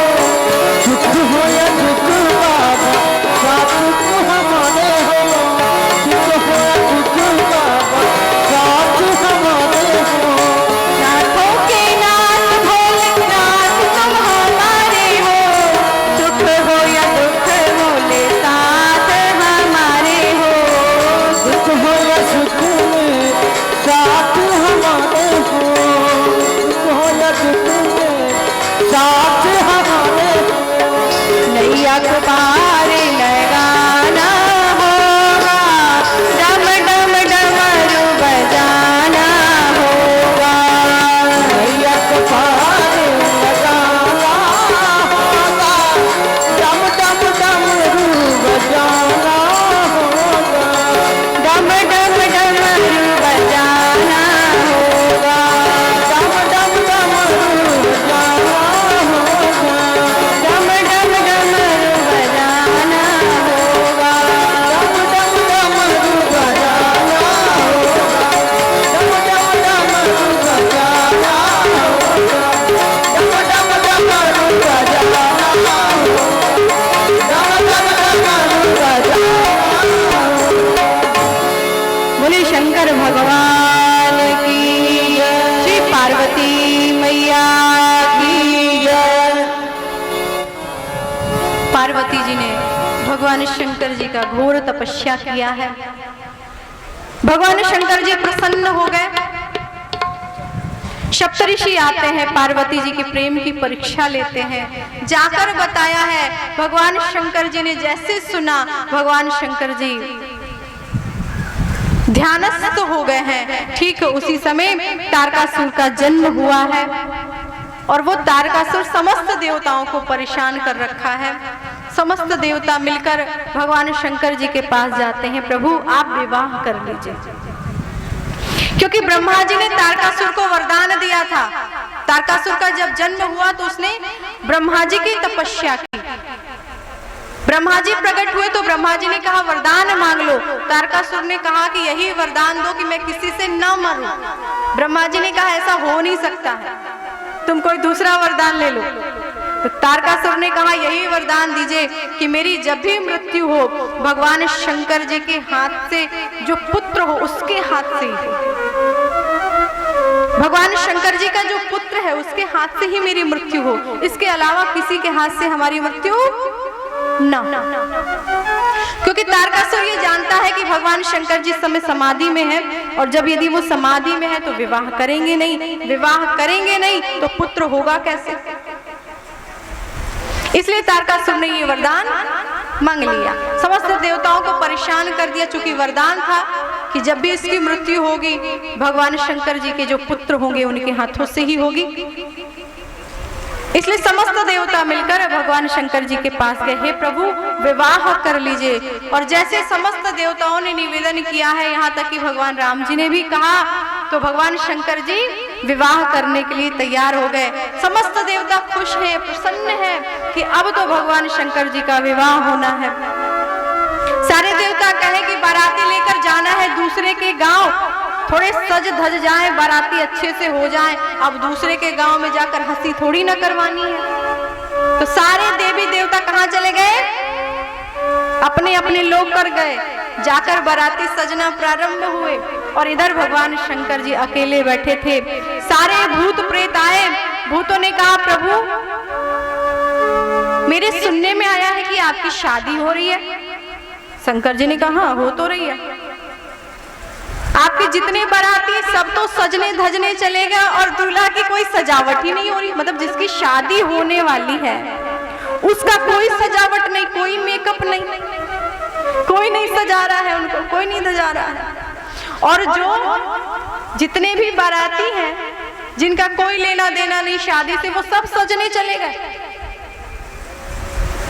सजावट तो दूल्हे की होनी चाहिए। भूतों ने कहा, प्रभु यदि आप आज्ञा दे तो हम आपको सजा दे। भगवान शंकर जी ने कहा, हाँ सजा दो। अब तो सारे भूत प्रेत मिलकर भगवान शंकर जी को सजाना प्रारंभ किए हैं। शिव ही शंभुगन करहि श्रृंगारा, शिव ही शंभुगन श्रृंगारा, जटा मुकुट अहि मोर सवारा, जटा मुकुट अहि मोर सवारा, शिव ही शंभुगन करहि श्रृंगारा, करहि श्रृंगारा, जटा मुकुट अहि मोर सवारा, अहि मोर सवारा, शिव ही शंभुगन करहि श्रृंगारा, शिव ही जटा मुकुट अहि मोर सवारा, मोर सवारा, कुंडल कंकण पहिरे व्याला, तन विभूति पटके हरि छाला, सती ललाट सुंदर सिर गंगा, सती ललाट नयन तीन उपवीत भुजंगा,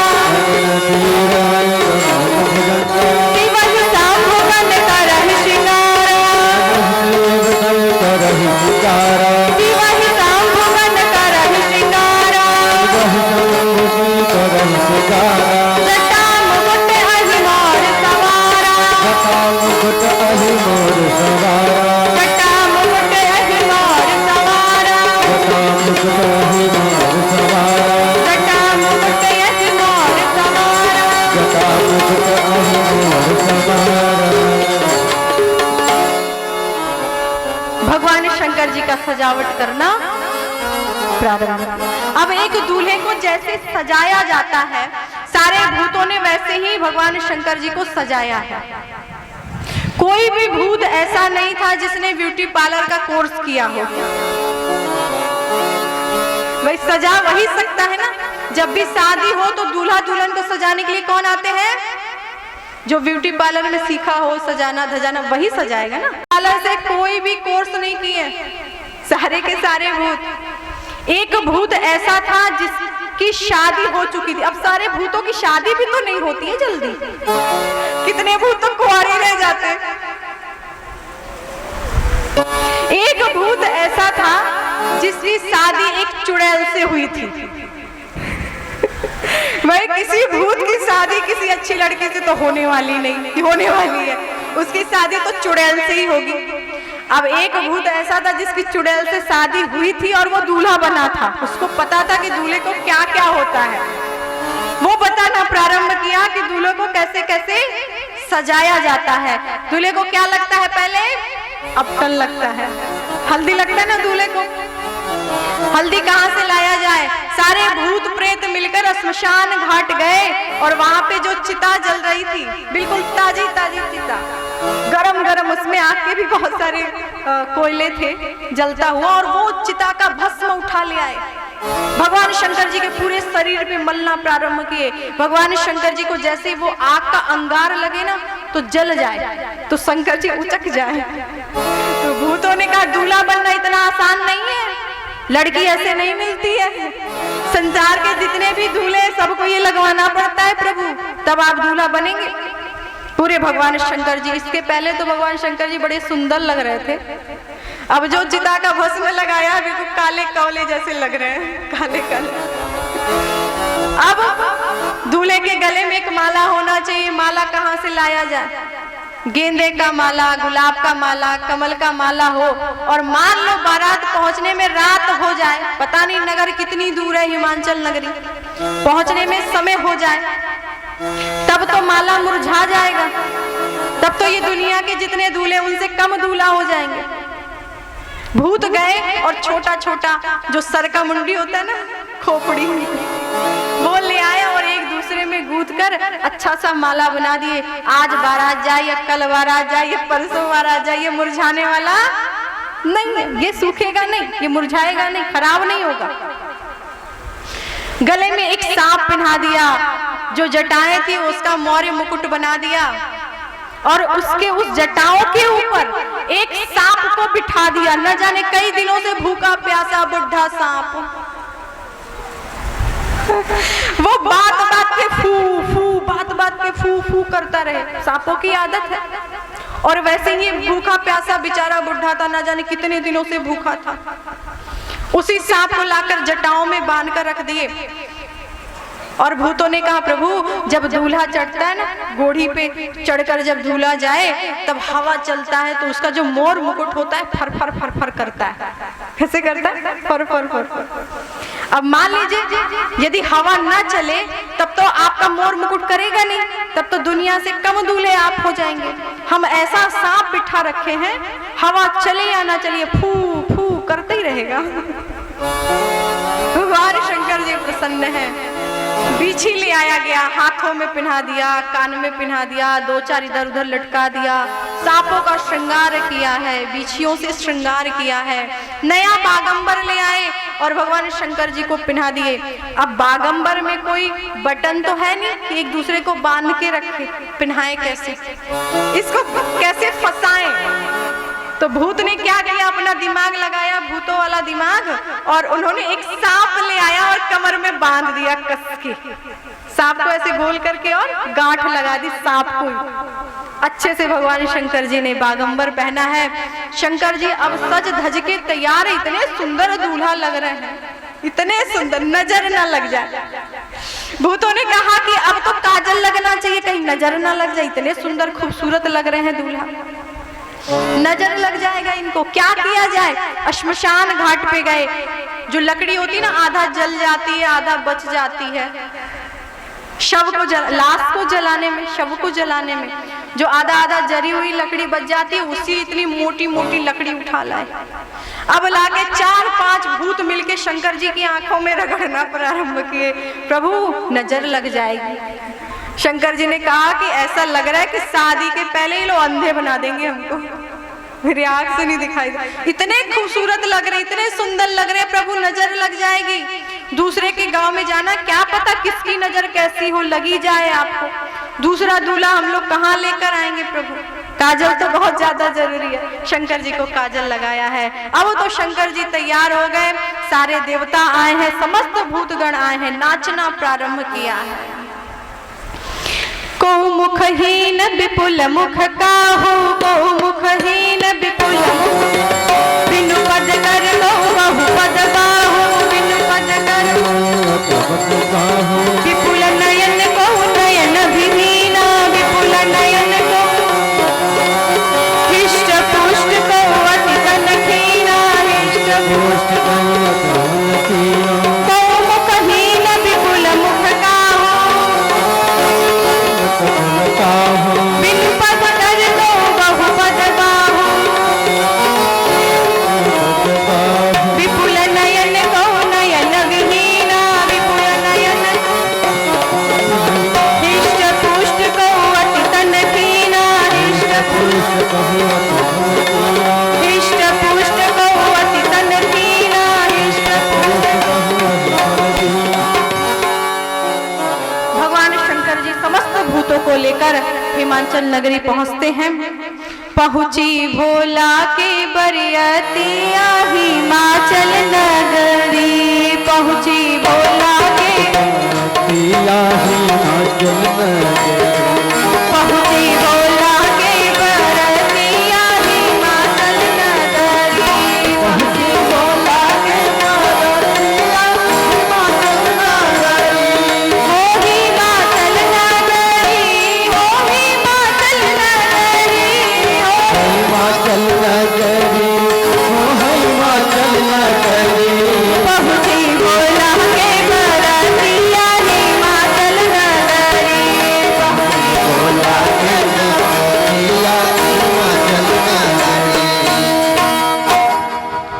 शंकर जी की बारात कहाँ जा रही है? हिमाचल नगरी। और वह बारात हिमाचल नगरी पहुंच भी गई है। पर जैसे आप लोग ताली बजा रहे हैं, मुझे नहीं लग रहा है कि पहुंची है। पहुंची भी है कि नहीं पहुंची? बुला लीजिए, पहुंची है? हाँ? तो ताली बजाकर बोलना पड़ेगा ना कि हाँ पहुंच गई है। बोलिए शंकर भगवान की जय। आज भगवान शंकर जी की शादी है ना? अभी हम लोग भगवान शंकर जी भी आ ही रहे हैं, पार्वती जी भी आ रही हैं, बाराती भी आ रहे हैं, भूत प्रेत भी आ रहे हैं। और आज शंकर जी की बाराती है और इस बाराती में बहुत सारे भूत प्रेत आए हैं। पूरे पंडाल के दाएं बाएं खड़े हैं। आपको दिखाई नहीं दे रहे, वो बात अलग है, पर आए जरूर हैं।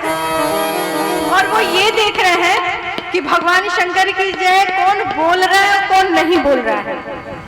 जो बोल रहा है उसके लिए तो ठीक है, और जो नहीं बोल रहा रास्ते में ही मिलने वाला है।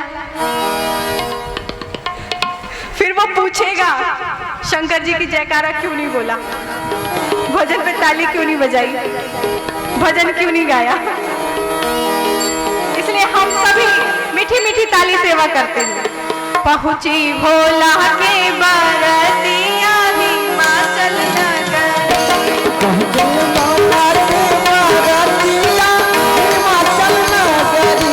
पहुंची भोला के बारातिया हिमाचल नगरी। दोनों हाथ ऊपर करके पूरा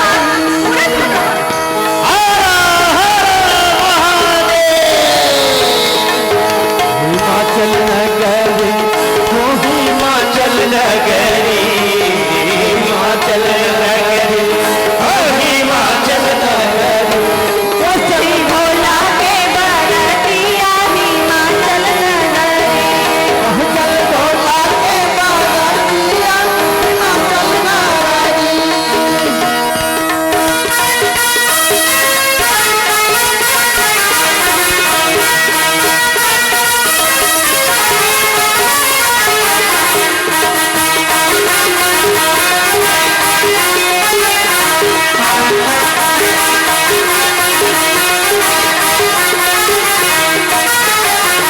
प्यारे बैल सवार भये हैं, घर दर्पण लटकाए।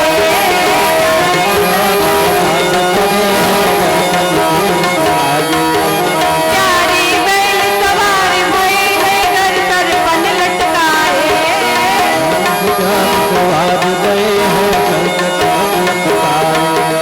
बिछुअन की तो पहरे कंगन, बिछुअन की तो पहरे कंगन, अंग विभूति लगाए। उनकी अद्भुत है सूरतिया हिमाचल नगरी।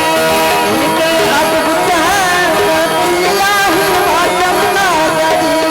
उनकी अद्भुत है सूरतिया हिमाचल नगरी। उनकी अद्भुत है सूरतिया हिमाचल नगरी। पहुंची भोला के बारातिया हिमाचल नगरी। पहुंची भोला के बारातिया हिमाचल नगरी। हिमाचल नगरी, हो हिमाचल नगरी, हिमाचल नगरी, हो हिमाचल नगरी। हिमाचल भोला के बारातिया हिमाचल नगरी। हिमाचल भोला के बारातिया हिमाचल नगरी। आप इस मंच पे देख सकते हैं भूत जो आए हैं, ऐसा भूत मैंने जिंदगी में पहली बार देखा है।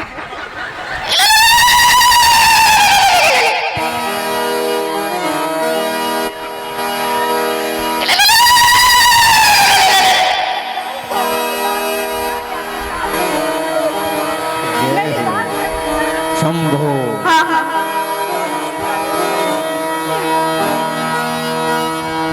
आप दर्शन करिए भूतों का। शंकर भगवान तो दिव्य है ही है, पर उनके जो भूत हैं वो भी कुछ कम नहीं है। बिल्कुल कम नहीं है।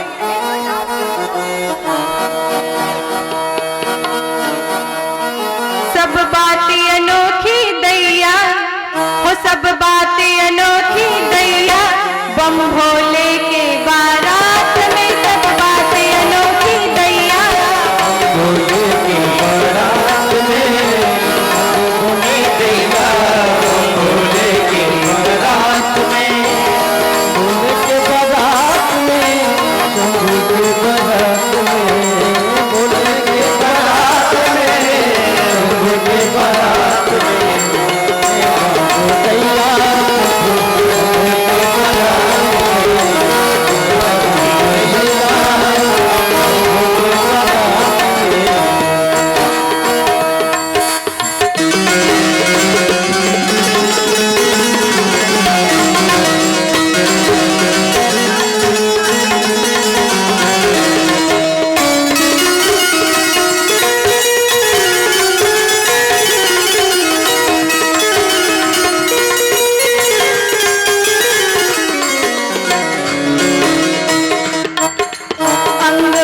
विभूति गले मुंडमाला जटा में गंगा बहैया विभूत गले मुंडमाला जटा में गंगा बहैया अंग विभूति गले मुंडमाला जटा में गंगा बहैया विभूत गले मुंडमाला जटा में गंगा बहैया सिंगी सैली डाल गले में सिंगी राधम दैया सिंगी सैली बांध गले में सिंगी राधम दैया सब बातें अनोखी दैया बम भोले के बारात में सब बातें अनोखी दैया बम भोले के बारात में सब बातें अनोखी दैया बम भोले के बारात में सब बातें अनोखी दैया बम भोले के बारात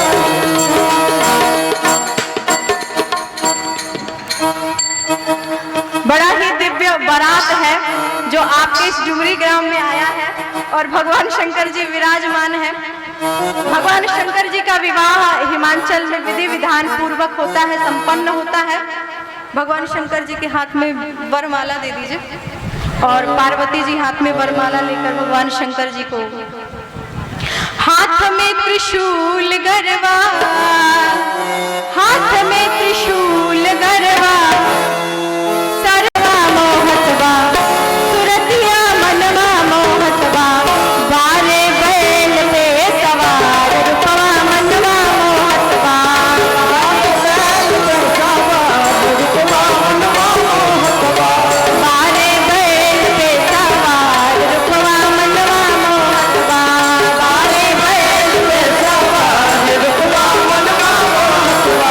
बारे बैल पे सवार रूपवा मनवा मोहतबा, बारे बैल पे सवार रूपवा मनवा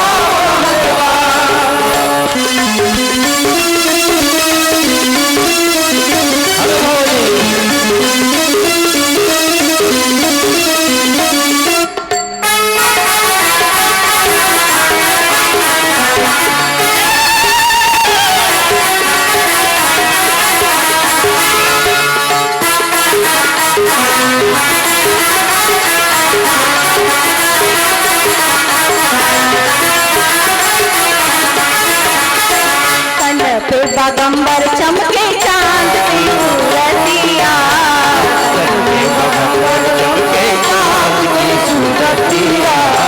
चांद की सूरतिया भोले चांद की सूरतिया, चांद की सूरतिया भोले चांद की सूरतिया, जटवा में गंगा जी के, जटवा में गंगा जी के, बहही में धार रूपवा मनवा मोहतबा, सूरतिया मनवा मोहतबा, बारे बैल पे सवार रूपवा मनवा मोहतबा, बारे बैल पे सवार रूपवा मनवा मोहतबा, बारे बैल पे सवार रूपवा मनवा मोहतबा, बारे बैल पे सवार रूपवा मनवा मोहतबा, बारे बैल पे सवार रूपवा मनवा मोहतबा, बारे बैल पे सवार रूपवा मनवा मोहतबा, बारे बैल पे सवार रूपवा मनवा मोहतबा, बारे बैल पे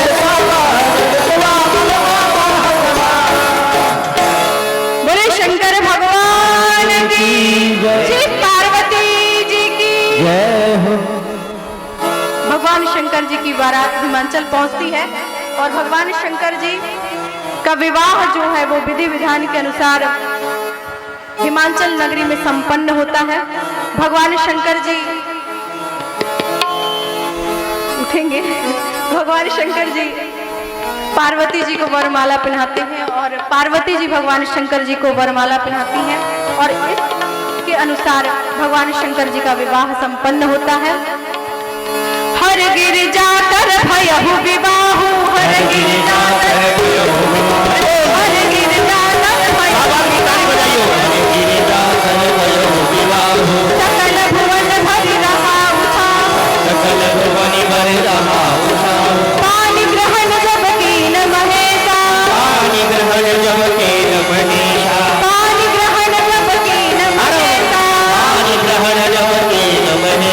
बिहर से सब सकल सुरेशा,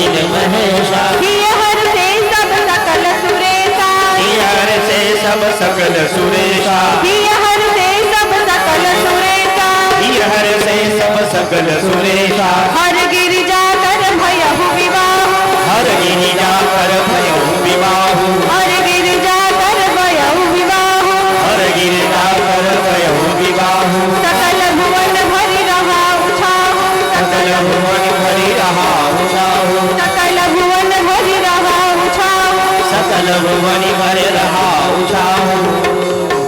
बोलिए शंकर भगवान की श्री दूल्हा सरकार की श्री दुल्हन की हिमाचल नगरी की श्री हिमाचल की श्री मैना रानी की। जय हो। भगवान शंकर जी का विवाह आपके समक्ष संपन्न हुआ है। शिव के पीतांबर के शिव के पीतांबर के लाले लाले छोड़ दे बिजली सी चमके जाए जरीदार कोर है बिजली सी चमके जाए बिजली सी चमके जाए जरीदार कोर है बिजली सी चमके जाए जगदार छोड़ है।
कर्पूर गौरम करुणावतारम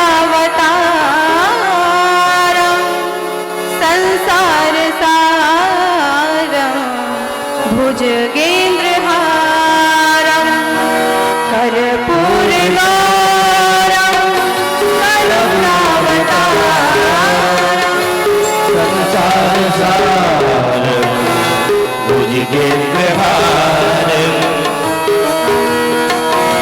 कर्पूर गौरम करुणावतार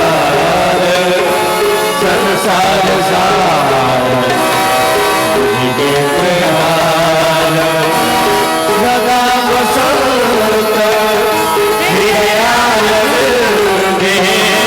सदा वसंत हृदयालवृन्दे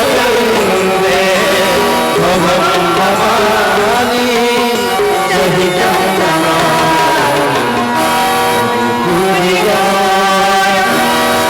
करुणावतार संसार सार भुजगेन्द्रहार कर्पूर गौरम करुणावतार संसार सार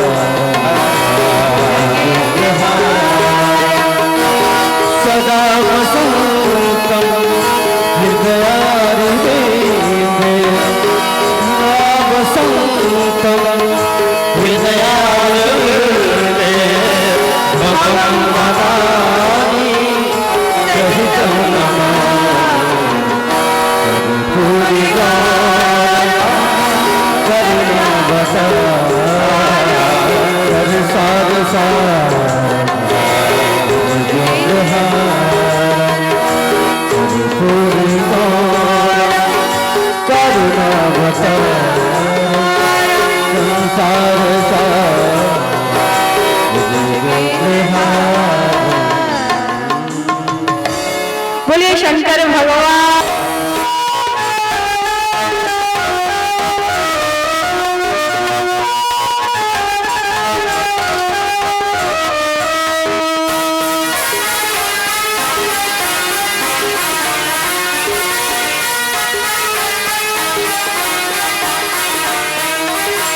एक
साम